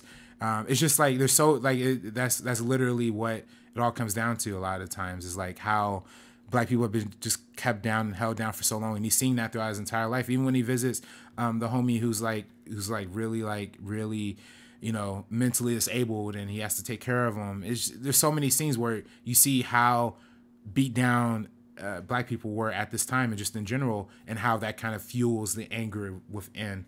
And Denzel sells that so well. And that scene where he has to, when he starts like his first big movement where he tries to get the brother out of prison, and he organizes everybody to like march over to the police station, and it's like almost like retaliating back using like the militarized like approach that the police use, kind of fighting that back using black people and organizing them and getting them to point that in the other direction, and how scary that is for those police officers. So absolutely, yeah, just so many showing organization, right? Showing choreography, almost a choreography to the movements, making it seem like a much more organized, focused movement instead of just sporadic kind of random attacks or random reactions. It's much more a direct approach in dealing with racism. Right. And I think that's, it's interesting we bring up how social movements, particularly with Malcolm X, nowadays kind of the modern civil rights movement is, of course, like the Black Lives Matter thing, which doesn't have a leader necessarily. And a lot of people see it as a good thing, because it's not like with Malcolm X or Martin Luther King, you can assassinate a leader and the movement just goes away, or the Black Panthers too. It's not like it's not seen as something where you can murder its leader and then it'll just phase away or whatever. With Black Lives Matter, it was more of a universal thing. Everybody could socially advocate for that. Now, of course, there is the downside of maybe having a leaderless organization like Black Lives Matter, or outside of like civil rights, more to like humanistic rights or equality with the Women's March, another organization that doesn't necessarily have a leader, but they fight for so many different topics and issues that it's not really clear what the fight is about. And Malcolm X had a very direct point of instituting self-defense, being defensive of your culture, and not being defensive, not self-defense in the physical, not only in a physical way as well, but in an emotional way, holding close to your culture, holding close. And I think that's influenced, when when he went to Mecca and comes back and he sees the way people are proud of their culture in other countries. And I even remember, we talked about last week with Ryan Coogler, how he had that Hot 97 interview. When he talks, he talked about going back to Africa and seeing how like African people are so proud of loving watermelon and having their barbecues and keeping their hair natural. But when we come to America, because we're the minority and because it's so beaten us, the traditional standards that we have to live by, you stop becoming proud of the things you should be proud of in your culture. I just think that's something that Malcolm was defending. Like, be defensive of yourself, be defensive of your culture, and be defensive of the people trying to push against you, the government, like the institutions, the police. Just be defensive of all that. And I think that's awesome that Spike incorporates all that, particularly in using. Obviously this movie takes place in like 30s, 40s, 50s, 60s. But the opening sequence is literally the big Malcolm X speech, calling, white people the biggest murderers, the biggest kidnappers, all that, over the footage of the Rodney King beatings that happened like literally that same year, if I'm not mistaken. So powerful stuff, man. Really powerful stuff with the iconography of the American flag and using the American music, kind of like we're going to talk about more with he got game, but like using the Aaron Copland Expired, like big American Western kind of music is a big part of that too. One thing that stands out for me as far as the man Malcolm X and who he was, and kind of relating that to someone like a Martin Luther King, the thing that stands out is the fact that they're just natural talented speakers. Mm-hmm. Like at the end of the day, at the end of all of it, if you hear back Martin Luther King's speeches, they're basically poems. Mm-hmm. They're insane. They're basically songs. Mm-hmm. As far as how they're said, how they're done, the cadence, the speech patterns, the analogies, the similes, the metaphors, everything that he incorporates into his speaking. And kind of taking it back to Malcolm X, where Malcolm X had a much more of a intellectual approach, a much more more direct, more political, more I would say more academic in a sense than a Martin Luther King, who was a much more poetic, a much more open-minded, a much more rainbows and fields of God and that kind of stuff. And Malcolm X, which was a much more kind of like intellectual, historical kind of manner of speaking. But they were both incredible speakers, to the point, like, at the end of the day, that's just natural talent. It just comes to you, where it's like the reason why he succeeded so much after getting out of jail was because he was just a natural speaker. Like, he's just so really good at speaking. But one thing I really do want to say, and this is something personal for me, as far as talking about someone like a Malcolm X, who's regarded as one of the most influential black people of all time, and one of the leaders of the civil rights movement, and of the what the black community considers to be one of their greatest. Right, I mean, it's Malcolm X, man. I mean, they consider him to be one of the greatest leaders of all time, as well as Martin Luther King. Think about it. And I know I'm gonna step on people's toes here, but think about it. A Muslim guy, super Muslim minister, and a preacher, a Christian Baptist preacher, and a Muslim minister. Yeah, it's two faiths and two. You can call them religions if you want, but if you would ask Martin Luther King and if you would ask Malcolm X, they would call them faith. Mm-hmm. And the way they cling to their faith and the way they use their faith to the opposite effect of what people are using their faith now for, if that makes sense. Right. How the two biggest black leaders of all time were two of the most faithful, religious dudes you will ever meet. And that's Martin Luther King and that's Malcolm X. They are so strung up and so focused on their faith, and they cling to their faith as a way to justify the movement of the black people.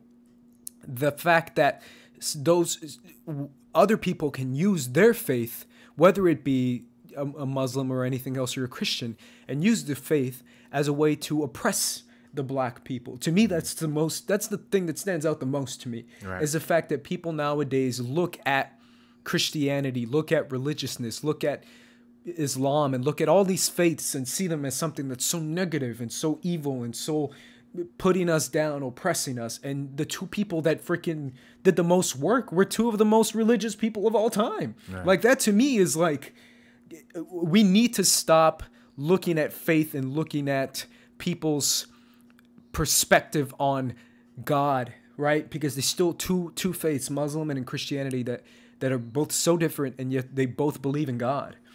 And start looking at what makes us human and what makes us together in those movements, right? I don't know. This is me on a personal level that I'm speaking from, because to me, I found so much aggression, so much negativity towards religion and towards faith, for good reason, because a lot of people use it for negativity. Right. But the fact that these two men, who are the two biggest black leaders of all time in America, were the two most religious dudes of all time. Like, it's so crazy how a Muslim and a Christian did so much, and they are using their faith to take it to the white people, in a sense, right? And the fact that the white people of this time who were Christian probably weren't accepting of this. At least a lot of them were, right? I mean, I don't know what you think about that, but to me that stands out a lot. Right. He's so Muslim. I mean, he's super Muslim, dude. Right. Right. Right. I mean, he's proud of what he represents, and he's proud of what he is and what he's his being and everything. I definitely think that he, you know, you're right. They religion ultimately is like just saying be a good person. I think at the end of the day. Yeah. I mean, at the end of the day, if you look at the Christian faith in general, it isn't about divisions. It isn't about superiority. It's the opposite of that. Yeah. It's the opposite effect of that. And when people use that to preach that kind of negativity, it frustrates me, because it paints a faith in general in a box.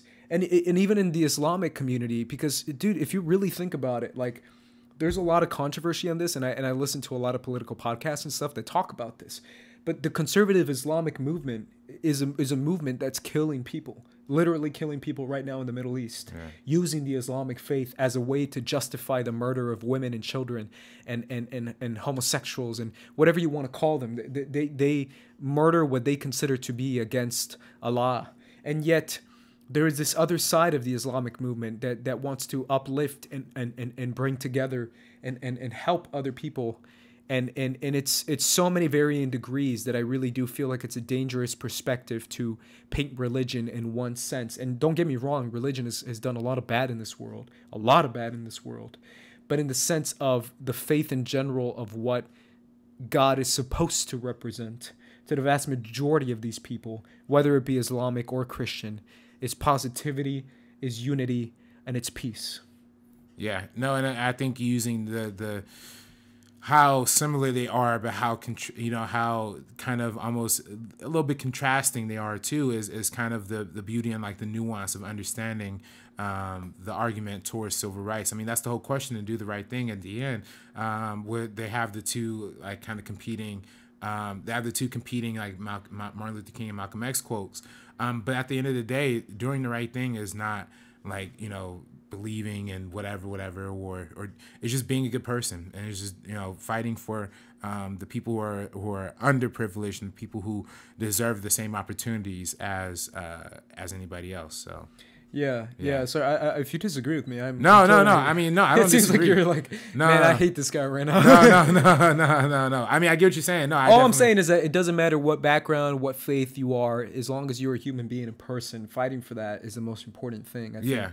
I think we could all agree on that. Yeah, right? Definitely. And it's one of those things where I do feel like so many people are taken aback by certain people's beliefs and faiths instead of realizing what they truly believe in, I think is what I'm trying to say. Yeah. Because there's living in LA and then living in Phoenix and then living in other areas that come from all Christian, no Christian, yes Christian, anti-Christian, or anti-faith or anti-religion, or yes to religion, or yes to Islamic religion, but not yes to the Christian religion, or perspectives of the faith, right? Where it comes to conservatism or liberalism.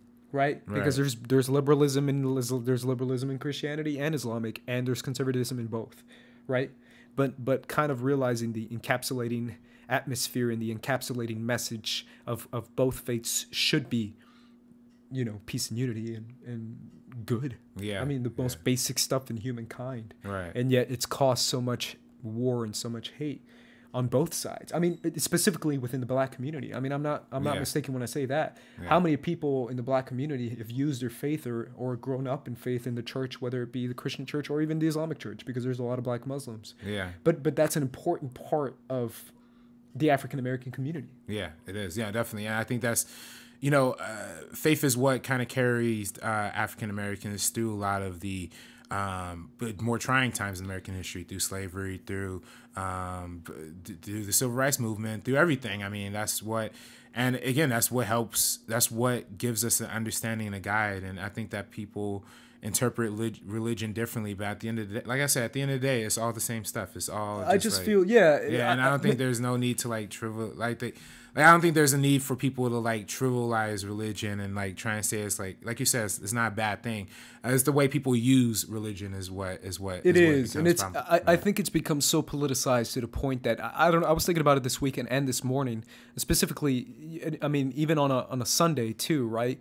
Where you think about church and you think about faith and you think about your own personal walk, I guess if you want to call that, how we live in a country that has politicized faith so extreme that it's not any personal walk anymore. It's almost one sort of definition, whether it's like, if I'm a Christian, I'm on the right. If I'm not a Christian, I'm on the left. But what if I'm a Christian but I'm black and I feel like the right is oppressing me?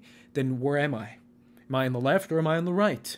I'm on the right. What if I'm a Latino guy and I'm pro Latino and I'm pro family and I'm pro Christian and I'm a Christian Latino and or Catholic or whatever you want to call it, but I'm also pro family and I don't want my family to be separated from me, and I feel like the right is purposely out to separate my family from me by not letting me have interactions between the borders or across the borders, or I've grown up here my whole life, but somehow they want to oppress me and keep me out of this country because I didn't grow up here, and yet I'm a Christian, and they say they're a Christian, but they're anti-family, but they're pro-Christian. You see what I'm saying? There's so many different muddling of this faith that it gets me upset, because I feel like the right has used it as a weapon to say, this is what you have to believe if you're a Christian. You must be on the right. You must be on the Republican side or this side. But what if I'm what if I'm a Christian and I follow those things you say, and you still choose to oppress me because I'm Latin, or because I'm Latino, because I'm black, because I'm Asian? There's so many different varying effects that I feel like it's a dangerous thing to start to use that and weaponize it in a way to divide people. And that's what's happened so much in this country that upsets me. I guess you can tell by the tone of my voice. Right. No, I feel you on that, man. No, definitely. Yeah. That's all I gotta say. All right, cool. I'm done. I mean, you preaching positivity, man. I appreciate it, dog. Yeah. Yeah, it's nice stuff. Yeah, because I'm just saying, man. Like, I was thinking about that. Like, what if I am the person who follows faith but doesn't believe in what you believe in and believes in family, and you say you believe in family but you want to separate my family? Then why would I believe in your political ideology? Almost to the point where your political party has become more important than God himself. And isn't God supposed to be the most important thing of your life if you follow faith, whether you're a Muslim or a Christian? Right. I don't know.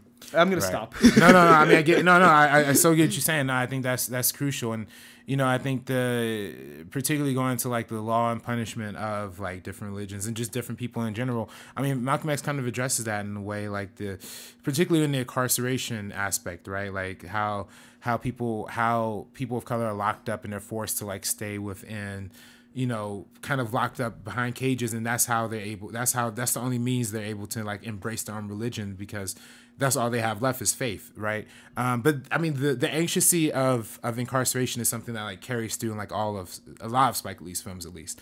That's in his later films, Clockers, and of course he got Game, and talk to me about Old those Boy two. too. Clockers and Kirkland. Yeah. So those. So Clockers is like a crime drama, is more of a straight up crime drama, and Spike has a whole legacy of crime dramas too, with Inside Man, I think, being his biggest one. We're going to talk about Inside Man more too. But Clockers is more of a thing about about a dude who got caught up in the drug game, and the guy Harvey Keitel, I think, is the main investigator in that. It's a really trippy movie, man. I mean, I appreciate it for what he has to say about different types of crime and what like level and like varying degree of crime and how we come to interpret criminals and whatnot.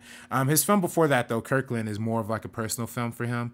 That one is like more of just portraying like his family relationship really on screen is more of like an autobiography kind of thing. But the main thing, you know, and of course he has documentaries in between. You know, Four Little Girls, I think we could talk about a little later, but He Got Game is definitely the one that's like the movie about prison, right? It's also the movie about basketball, and that's something that Spike Lee cares about a lot too. You know, and Do the Right Thing, there's that scene where the guy wearing the Larry Bird jersey comes into the neighborhood and he rocks over bugging out Jordans. You know, it's the whole rivalry between Jordan versus Bird or whatever. You know? It's kind of a funny way of interpolating that, but like that's how passionate Spike has always been about sports. And like I say, he directed a lot of Jordan commercials in the 90s and the 2000s. And you know, he's a very big basketball guy. And it's crazy how the basketball culture is also a conversation on race in general, and how that's translated till today as well. Right. I mean, look at even just last week with the whole LeBron thing and the whole Fox News versus LeBron. I mean, it's always been the athleticism and the sports community has always had a conversation on race, and has always had an open conversation on race, and how Spike Lee has even before, you know, that became huge during this time, making a movie like He Got Game and having a conversation about a Larry Bird versus a Jordan kind of thing. Whether it's the crazy good basketball white guy who's just like, you know, kicking ass versus, you know, the black guy that a lot of people overlook. Right. And I think Spike during this time specifically, right? Because Larry Bird in a way was kind of bigger in the sense of popularity, because he was white. Well, it was more I guess accessible. But I think Spike really has a big problem with the NCAA. He's been speaking out against the National College of Athletics Association for a long time, justifiably so, because you know, these players are going to college. You know, universities are making tens of millions or hundreds of millions of dollars in some cases off of these players. They're just going to throw them a couple scholarship here or there, and that's how they justify, you know, doing that. But the players aren't getting paid; they're being mistreated, and you know, low key. I mean, that's kind of what the He Got Game is all about too. Is like how kind of rigged and stupid the NCAA system of recruiting players is. I know recently that there's, you know, he was also, you know, and I forgot to mention Spike Lee was, he didn't direct Hoop Dreams, but he was part of it. He was in the documentary, and he was talking to college students about how jacked up the NCAA system is. So that's something he cared about for a very long time. But I even remember there's that whole controversy recently, which is why I think Penn State or whatever, or Louisville or one of them is disqualified from compete or got their stuff stripped away because they hire like strippers and like that was Louisville, Rick Pitino retired and everything. Yeah. Spike Lee literally put this on screen 20 years ago, and like nobody, I guess everybody was like, oh, I guess, you know, but I guess that's how he just making it up. No, he wasn't making it up. He knows what it is. And he was putting that on screen, and I guess nobody heard him back in 1998 when this movie came out. But you know, it's the way that people manipulate, it's the way the NCAA manipulates players, and it's also the way they manipulate relationships with people. And that's what this whole movie, He Got Game, is all about. It's about the kid Jesus Shuttleworth. Again, another commentary on religion. Jesus Shuttleworth being the best high school basketball player in the country, being recruited by every school in the world. But the governor personally takes his father, Jesus' father, who was in prison for murdering his mother, releases him for a week to try and convince Jesus, who's played by Ray Allen, to convince him to join play for Big State for the state school. And it's, you know, and that's not a made up thing. Like they're not made. That's the kind of extent that the people are willing to go for, like home pride, for making money. Really, at the end of the day, it's about the making money aspect of it, and how these college players are kind of manipulated and brought into that. But I think this movie is like of course, it's over the top with his basketball, and you know, it's very easily like the big commentary on the American culture and American dream overall. And like I said, he used like, this movie has no composer, doesn't have any original score. What he uses like old Aaron Copland compositions directly implemented to him, giving you that sense of like Americana, that sense of big sweeping American kind of themes and feels and whatnot. But this movie, it's also very nuanced in this approach to how can you reconcile a relationship that's broken by like a father played by Denzel Washington and a son played by Ray Allen, who before Denzel's character was locked up, he was very abusive in training his son how to be a player, keeping up late at night doing like those runs and those practices. But then also on top of that, being somebody who murdered his mother. It wasn't intentional, but father comes home, angry that his son was mad at the dad for throwing the ball over the court. They get into an argument, pushes his mother into the in the kitchen and kills her. And this it's an accident, but of course that's your mom's. You know what I mean? So how are you able to forgive somebody for doing that to you? And then at the end, even in the end. I mean, it's a complicated movie, man. It's tough, and I think it deals with the themes of fatherhood that we always talk about when we talk about cinema, and particularly with Black cinema as well. It deals with, like I said, the NCAA stuff, the pressures that are applied by everybody around you. There's a great montage in this, and by the way, we didn't go mentioning the use of montage in Spike Lee's movies yet, but montage is such a big part of his films. Like we said, and Do the Right Thing, where he goes to all the different characters.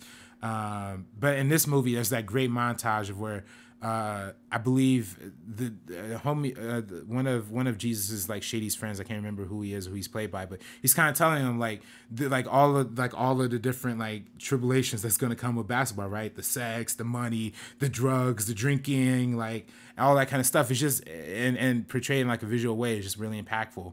But yeah, no, this is actually one of my personal. This is like my third personal favorite Spike Lee movie. He Got Game, and because it addresses like so many deep themes and so many bigger, broader concepts.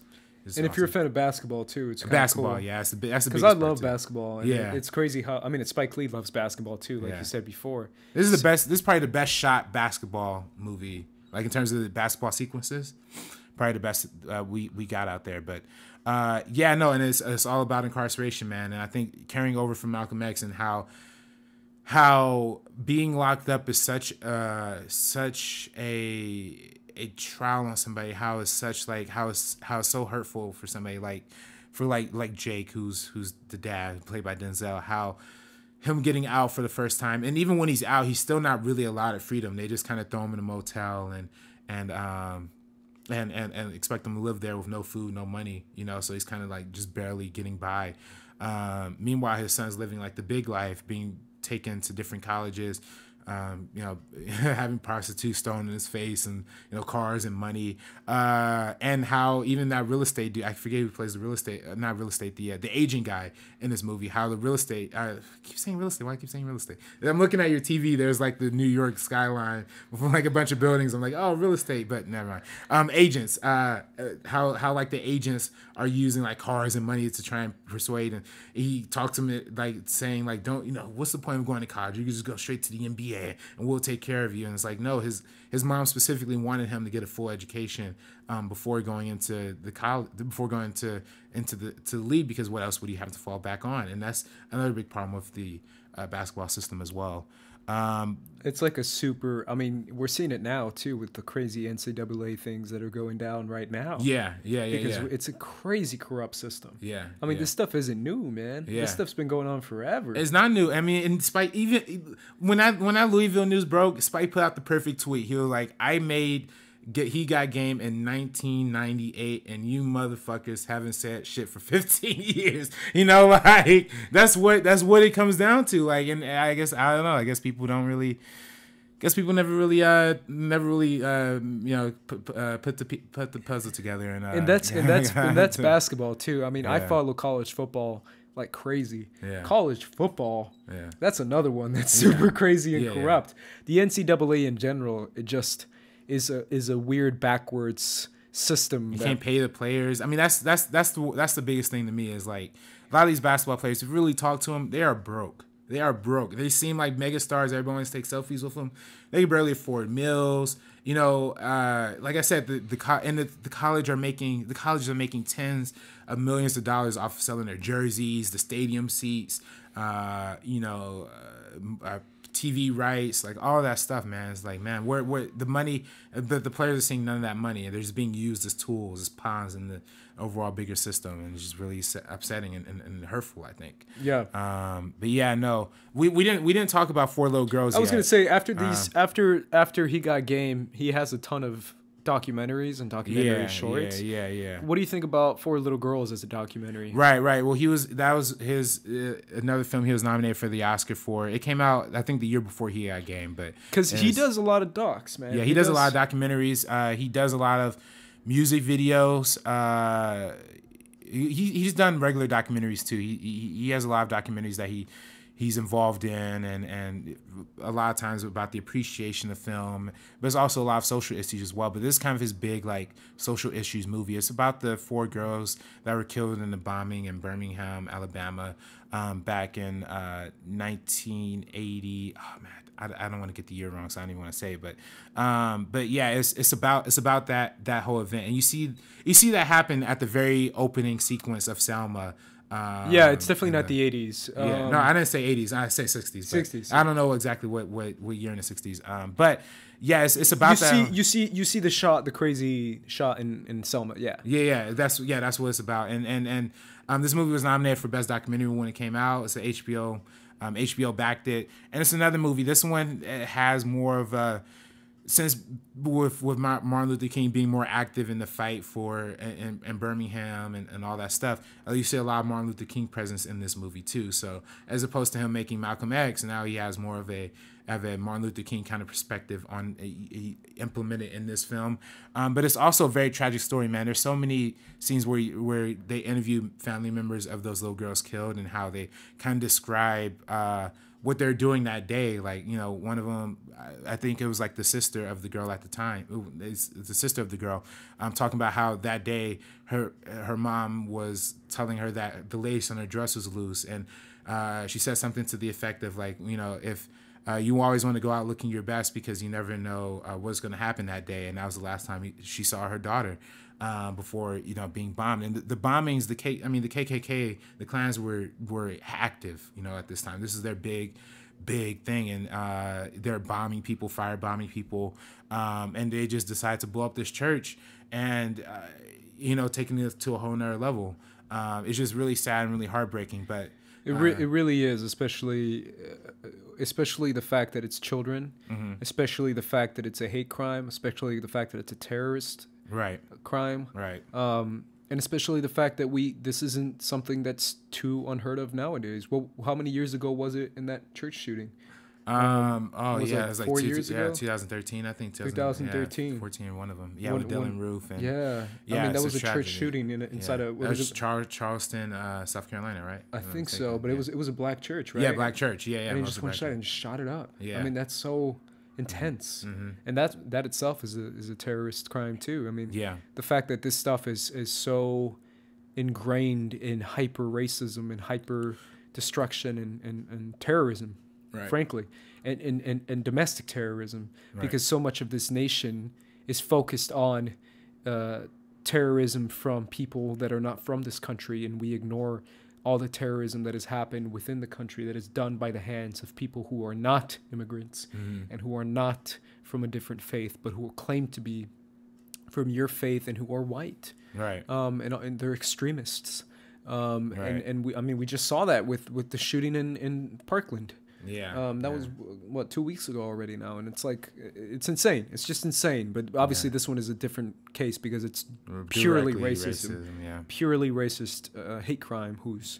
And it's just awful, man. It really is. I mean, even that scene in the movie, Selma, is awful to see. And when you hear the history of it, I mean, it's hard not to break down because you really do feel the devastation of destroying little girls and destroying four potential lives, like lives, four families that are in fact impacted by it. And every time I see that, I think of four futures too, right? Mm-hmm. Because it's futures that you're neglecting. Right. It's impacts that you won't see now that you might see later on, but you're taking the impacts away because they're not being able to live out the rest of their life because it's cut so short. Mm-hmm. That's devastating, man. Yeah, and I'm glad Spike Lee was able to do something like that got attention. Yeah, and of course, like we said, documentaries. He's done a lot. He has a long relationship with doing like a lot of stuff for HBO. Mm-hmm. He even did he even does like a lot of stand-up comedy specials now too. With HBO, a lot of sports documentaries. Kind of tying back to He Got Game. He did that documentary for ESPN. What was it? Kobe Doing Work. One of my personal favorite documentaries. I remember as a kid. Yeah, you're not a Kobe fan. I'm not. But that documentary is actually amazing. It's about like the one day and like Kobe playing like the San Antonio Spurs, and it's to qualify for. It's to see where they land on the rankings for. Before they go into the playoffs, and Kobe drops like 60. Spike had 12 cameras randomly placed throughout the audience. Great documentary. But yeah, no, and he, like I said, he even, to me personally, I mean, a lot of people, nobody talks about this, but also Spike did Mike Tyson's one-man show that was on HBO as well, which is actually like a really insightful and brilliant kind of special that, you know, goes into like the life and the troubles of like Mike Tyson too. But he has a lot of documentaries, like in Bad 25, obviously Michael Jackson. He has a long relationship with his fandom of Michael Jackson too. Made a lot of documentaries for him, did a lot of music videos for him, and ultimately, made Bad 25, which is a documentary that came out right after he died. But he was also featured in This Is It too, the big studio released one. But then Bad 25 was another one that aired on ABC, and it was a pretty cultural landstone. So, but kind of moving on towards, I guess we're going to modern times. Modern times, the 2000s Spike. Now, a lot of people say, because let's make modern times just because we're running short on time. Let's kind of group it all together. Modern Spike Lee, which is not as well regarded. Yeah, a lot of people say he kind of fell off, but he fell off. Yeah, I think you can't have this conversation. I mean, obviously, when you talk about Bamboozle being the first movie of the 2000s, which a lot of people hate, it's about a TV dude who puts on blackface, and it's really stupid. But 25th Hour, I will contend, is one of his best motion pictures, starring Edward Norton. And a lot of Ellen Page. No, not Ellen. Who's Anna Paquin. Anna Paquin. Yeah. She's in this. Philip Seymour Hoffman's in this. I mean, the cast is stacked. And to me, this is one of my favorite Spike Lee movies. This was shot right after 9/11. The first movie to be shot in New York after 9/11, which is, huge. And then directly, and what it is about is it's about a guy who is arrested for selling a bunch of coke. Rosario Dawson's in it as well. Plays his girlfriend, Edward Norton's girlfriend. But Edward Norton's character, he is found guilty of selling a bunch of drugs, a bunch of narcotics, and he's about to be locked away for a very long time. So it's like the 25th hour, the day before that happens, before he has to go to prison and serve his time. And it's just, man, I mean, this movie is one of the most nuanced Spike Lee movies, man. I mean, it's still very stylized. It's still very over the top as some people would consider Spike Lee to be, but it's a lot to do with the incarceration, as we talked about before, with Malcolm X and with and He Got Game. Yeah, He Got Game. But it's also very, very impactful in the sense of talking about post 9/11 New York. How people's ideologies start getting changed after that. It is kind of summed up perfectly in that big fuck you montage. That's one of the, again, another use of montage in a Spike Lee movie. I consider one of the best montages of all time. Top 2 or 3. If you haven't seen it, you go on YouTube and type in "fuck you" montage for 25th Hour, and it basically goes through he's interpolating all of the different types of hatred and that he feels in New York, but just in period. It's like the Russians, all different types of races he kind of addresses, and it kind of really sums up how the consciousness of New York was at that time. And there's even a scene where Philip Seymour Hoffman and another supporting character in this movie, I can't remember exactly who that supporting actor is, but they have that scene where they're talking over Ground Zero, like because the homie's apartment is like right. Oh, let me get his name. Barry Pepper. Barry Pepper's character, his apartment is right next to Ground Zero. So they're having a whole conversation of like, are you okay to live here? Like, I thought they said you can't live right next to it. And they have this whole conversation, but like the subtext, and you see the Ground Zero as they're talking, like the camera's overhead. Great shot. And there's great visual storytelling because it emphasizes the text that they're actually talking about, but the subtext and what they're talking about is like, can we move past this? They're having a whole conversation of how is Monty is his name, the main Edward Norton character, how he's going to live a life in prison, post prison, and how Barry's character Frank, he's saying like there's no way he's going to survive in there. There's no way, like he's just going to.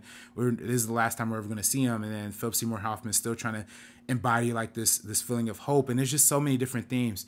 It also kind of deals with the theme of Philip Seymour Hoffman character kind of wanting to date a high school girl, which is kind of creepy. But there's so much in this movie, man. And I think this is one of Spike Lee's like finest movies, and addressing the post 9/11 New York, addressing the fear of incarceration, even all the way to the end when his dad is driving him to the prison, and they have that whole conversation of another use of montage when what life would be like if they just took the wrong road and escaped, and how he could start piecing and puzzling his life together. Another great sequence. I think, by the way, La La Land ripped off the ending of 25th Hour. La La Land ripped off the ending. And you of love the 24 Hour. ending to La La Land. I love La La Land, but 25th Hour, exact same ending, the exact same ending. And but it's a lot more. It's very Spike Lee-ish, but it's awesome. So check out 25th Hour. Fuck you montage. Ending the Ground Zero scene. A lot of great scenes in this movie. I think that's definitely worth trying. And it's interesting comparing this Edward Norton to the Edward Norton in American History X. That's very like hardcore racist, like a neo-Nazi kind of, and having this redemption arc. And in this movie, he thinks that his girlfriend, played by Rosario Dawson, is the one who sold him up the river. And it's interesting seeing like the compare and contrast and like the characters and the racial dynamics that they have in this. Another 2000s movie, of course, is Inside Man, which is a straight up crime thriller, starring Denzel, starring Clive Owen, starring Jodie Foster, Chiwetel Ejiofor plays like Denzel's like also assistant. Have you seen this one? Or Willem Dafoe. Willem Dafoe. It's so many. That's probably the most stacked cast he's ever had. Probably the biggest budget. Max von Sydow is in it, and it's a pure crime drama, crime heist. Bank robbery movie, but it's done with such style and such like cool and interesting. He even puts a little flavor of noir in there too. It's just nice seeing how this movie played out. Another great Denzel performance too. Yeah, Denzel stands out in everything he does, but this was another standout. This was a time where Denzel was doing kind of a lot of crime. This was like the 2000s Denzel. When he was doing all those crime movies. So, the Training Day. Man, he had a good one, and there's also like just a lot of heist movies in general. I think, What other heist movies? There was like Training Day, Man of Fire. Deja Vu. These are all like the Denzel crime. Kind of things. But American Gangster, was that Denzel too? Yeah, that's Denzel. Yeah, Ridley Scott directed that one. It's all like these gangsters. Denzel. But this one he's playing. Denzel was doing all this work, man. Yeah, but this one he's playing a cop, and which is a nice compare and contrast. A difference is, again, this is the importance of having like black representation.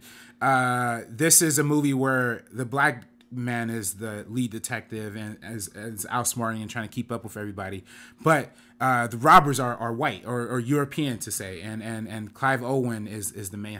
But what's also interesting too is that you follow the main story as it's happening, as the actual heist is happening, but it also flashes back to like, or flashes forward to when they're trying to interview people, trying to figure out who actually did it, because in the end the robbers get away. And like they and it's just awesome seeing like that, like kind of like cat and mouse, but they never really catching each other. And it's just, it was all the way nice. And then and again, this is another post 9/11 thing, when they have that whole footage, there's that whole sequence where they like fake kill somebody to throw the police off their scent, or not to throw the police off their scent, they to heighten their negotiation thing, and warrant like their to warrant their demands, as you know, or whatever. It's very reminiscent of like those like 2000s like those like videos that are coming out of like Al Qaeda and stuff, the Middle East, the terrorist killings and stuff. Yeah. It was very invocative of that, but doing it in this this kind of thing, and we ultimately end up learning that was all fake to begin with. So I hope I'm not spoiling this movie for too many people, man. But Inside Man, please watch Inside Man. Like all the movies we're talking about today are pretty extraordinary. We're kind of skipping over some of the. Let's skip over. Let's get to the final round. Yeah. I mean, there's, of course, he has more of his like indie resurgence kind of happened later on in the 2000s, 2010. So he was looking at, well, of course, he did the bigger budget movie, which was Old Boy. Yeah, which is a remake which is a remake of the original Old Boy. Yeah. It's not a good film. That is regarded as like an all-time great Asian cinema. The original is fantastic. The new one's not. This is more like, I remember when Spike Lee was doing this, and he was talking about his love for the original and his love for like Asian cinema, Korean cinema. Yeah, and he loves it. And this movie, is definitely paying homage to, and it definitely connects thematically with what he goes for in terms of like the incarceration. It's just tough to make a remake of a legendary movie like Old Boy. Yeah, and it's tough. I mean, the studio kind of butchered it too. They had he originally, how the original had that like nice long take hallway sequence. He shot a version of that that was like more elaborate, kind of the same way that Daredevil. You know how the original Daredevil was just one hallway, and Daredevil season 2 is like all over the place. He kind of did a version of that for this Old Boy, but the studio made him have cuts and cut it up. So it's just one of the examples. I mean, Josh Brolin isn't the greatest in that too, but beyond that, he had like a series. He still has like this series of like independent features, like Red Hook Summer, another movie about religion, specifically about preachers and children. Of course, That Sweet Blood of Jesus, which is the famous Kickstarter movie that caused a lot of backlash. Which is funny. The movie had such a big like uproar and thing in our society, and ultimately it just ended up fading into the background when it came out. It's an interesting movie. It's actually like a vampire flick that's like this weird romance kind of thing. Another thing about sexual liberation that also fits with Spike Lee's thing. But again, he does start doing a lot of like stand-up comedy specials for HBO and all that kind of stuff. What'd you think of Chirac?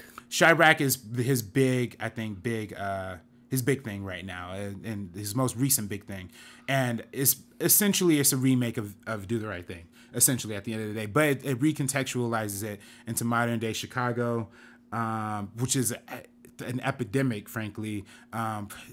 It's at least people dying every day in Chicago right now, which is really unfortunate. But he kind of uses the template that he had with Do the Right Thing, and kind of reinterpolates that, even to the point of casting Samuel L. Jackson again as like another narrator for the story. But it's adapted from the Greek play Leviathan, which is about a group of women who want to end the war between Greece and Rome, so they stop having sex, and then they, to convince the men to stop the fighting, stop the violence. And that's what this movie is about, essentially, too, in the same way. But instead, it's recontextualized, like I said, for modern Chicago. It's a really powerful movie, man. And of course, our friend Jay Washington in this film as well. This is more in my personal. I keep saying everything's one of my personal favorite Spike Lee movies because I've seen them all. So like you have to rank them. Yeah. The top like 8 or 9 are because there's so many of them. Yeah. The top 8 or 9 are prime material for me. And Chirac, yeah, I mean it's great, and you have so much breakout talent in this. Homegirl from Dear White People. Tessa Thompson? Not Tessa Thompson. Who played Coco in that. Yeah. She stars in this. I forget her name. Is it Tiana Paris? Yes, yeah. Tiana Paris, Nick Cannon, Angela Bassett, Jennifer Hudson. Yeah, and Jennifer Hudson, by the way, very important movie for her because her family, her family died. It was Chicago, tragically, right? shot and killed during a robbery in Chicago, which is really, so for her, this was a very personal film. And there's just so many layers to the themes they're trying to convey in this movie, having Angela Bassett represent like the older generation of women who are just like, why are you allowing this to happen? Why are you allowing so many kids to die? And John Cusack playing, like, again, a preacher who was fighting alongside with the people, alongside advocating against violence, trying to institute peace and resolution between the different gangs. Wesley Snipes playing like the opposing gang member. Again, it's another musical, by the way, in Spike Lee's filmography, and caused a lot of controversy when it came out, particularly with people from Chicago. Really had a negative reaction to this movie. So do you think him making this movie and making it kind of a musical, but making like the over the top style, do you think that trivializes the violence that's happening in the city? Or do you think it's like artistic representation? He's trying to tell a bigger message using the using the musical and the metaphors, you know what I mean? Like, it's hard, right? Because the problem is he's not from Chicago. Yeah. So it's harder for him to get into that. But I think his heart is in the right place as far as making it that kind of over the top feel, because that's just his style, right? Yeah. I don't know, that's just my opinion, but I do see why someone would be kind of taken aback or offended by that. Because like when your friends or family, it does seem like it's trivializing it a little bit. Your friends or family have been murdered and because of what's happening in Chicago, and you're as New York guys coming in and making a movie about it, making everybody sing and whatnot. I can see how people will find that problematic. I can see how that happens. But it's always hard when it comes to violence. Yeah. Because when it comes to real life violence that you're referencing, it's hard to deal with that in a sense of levity. If that makes sense. Right. So yeah, I think the movie's dope though. I think his out of the recent films is probably one of his best. And we finish up with of course 2K16, which is funny. The same guy who plays the agent in He Got Game is playing the agent in 2K16. That's hysterical. Yeah, it's nice. There's Rodney King is on his profile here. Yeah, I think he's doing a documentary on Rodney King. I don't know if it's been released or I haven't seen it released. Well, yeah. But yeah, it's again he's doing more Michael Jackson documentaries. He's doing the Black Klansman adaptation of that novel that Jordan Peele is producing. Yeah. So that's coming out, huh? Yeah. Later on. It's later on in the year. Yeah. So Spike Lee, man, he's not into pulling punches. He's into just getting right into it. And I appreciate him as a filmmaker. He's one of my favorite filmmakers, of course. I'm wearing the hat representing. Would you put him in like what, top 5, top 3? For my personal all-time favorite directors. For my favorite, he's probably like 3, 2, something like that. I'd probably put Paul Thomas Anderson up there, which we're gonna get to an episode film pretty soon. Maybe even the next one following our Oscars one. Yeah. We'll see. Yeah, definitely. We could see that. And yeah, but yeah, Spike Lee is up there, and I love somebody who gets so political, but yet has so much fun with his movies, has such a style to his movies. You can clearly tell he loves the movies that he's making, and while also having such a career outside of just film, having doing commercials, doing music videos, doing documentaries, and being an actual character himself. Yeah, as far as like being, I mean, as a guy who watches SportsCenter and religiously and First Take religiously. Yeah, I mean, in sports podcasts, I mean, he's in everything. Yeah, so he's always popping up in all the Knicks games, and every time they talk about the Knicks, he's referenced. Like even talking about someone like LeVar Ball and how he had that interaction with him on the court. And his conversation and his opinion is an opinion that a lot of people take seriously on any topic, whether it be basketball, whether it be film. Right. And even his hip hop, his contributions to hip hop, man. I mean, without, Fight the Power was such a big thing when it came out and Do the Right Thing. It just moved so many waves for the way hip hop was accepted throughout the American broader culture. So. As far as mainstream hip hop, yeah, putting it into the mainstream. Yeah, being one of the big contributors when it's one of the big movies coming out during that time. And of course, John Singleton, of course, had a hand in that too with Boys in the Hood. Putting Ice Cube as the front center in that, and using the Eazy-E song as the title. It was really, really fascinating and interesting. So awesome. Yeah. Cool. All right, guys. That was our podcast on Mr. Spike Lee, the director, the legendary director Spike Lee. That finishes up our portion right here. We appreciate you guys. Thank you for listening. Thank you for sticking all the way through. We had a good conversation about it. We hope you appreciated it. If you did, leave us a like, leave us a comment. Let us know what you thought. Let us know what your favorite Spike Lee film is. Let us know what the impact of Spike Lee has on you personally, as far as a person, as far as a student of film in general. And leave us a comment. Let us know what you like. And we appreciate you guys. And we thank you for listening to this episode. I'm Ace. This is RB3. And that was the Mean Enough Podcast. We're peacing out, guys.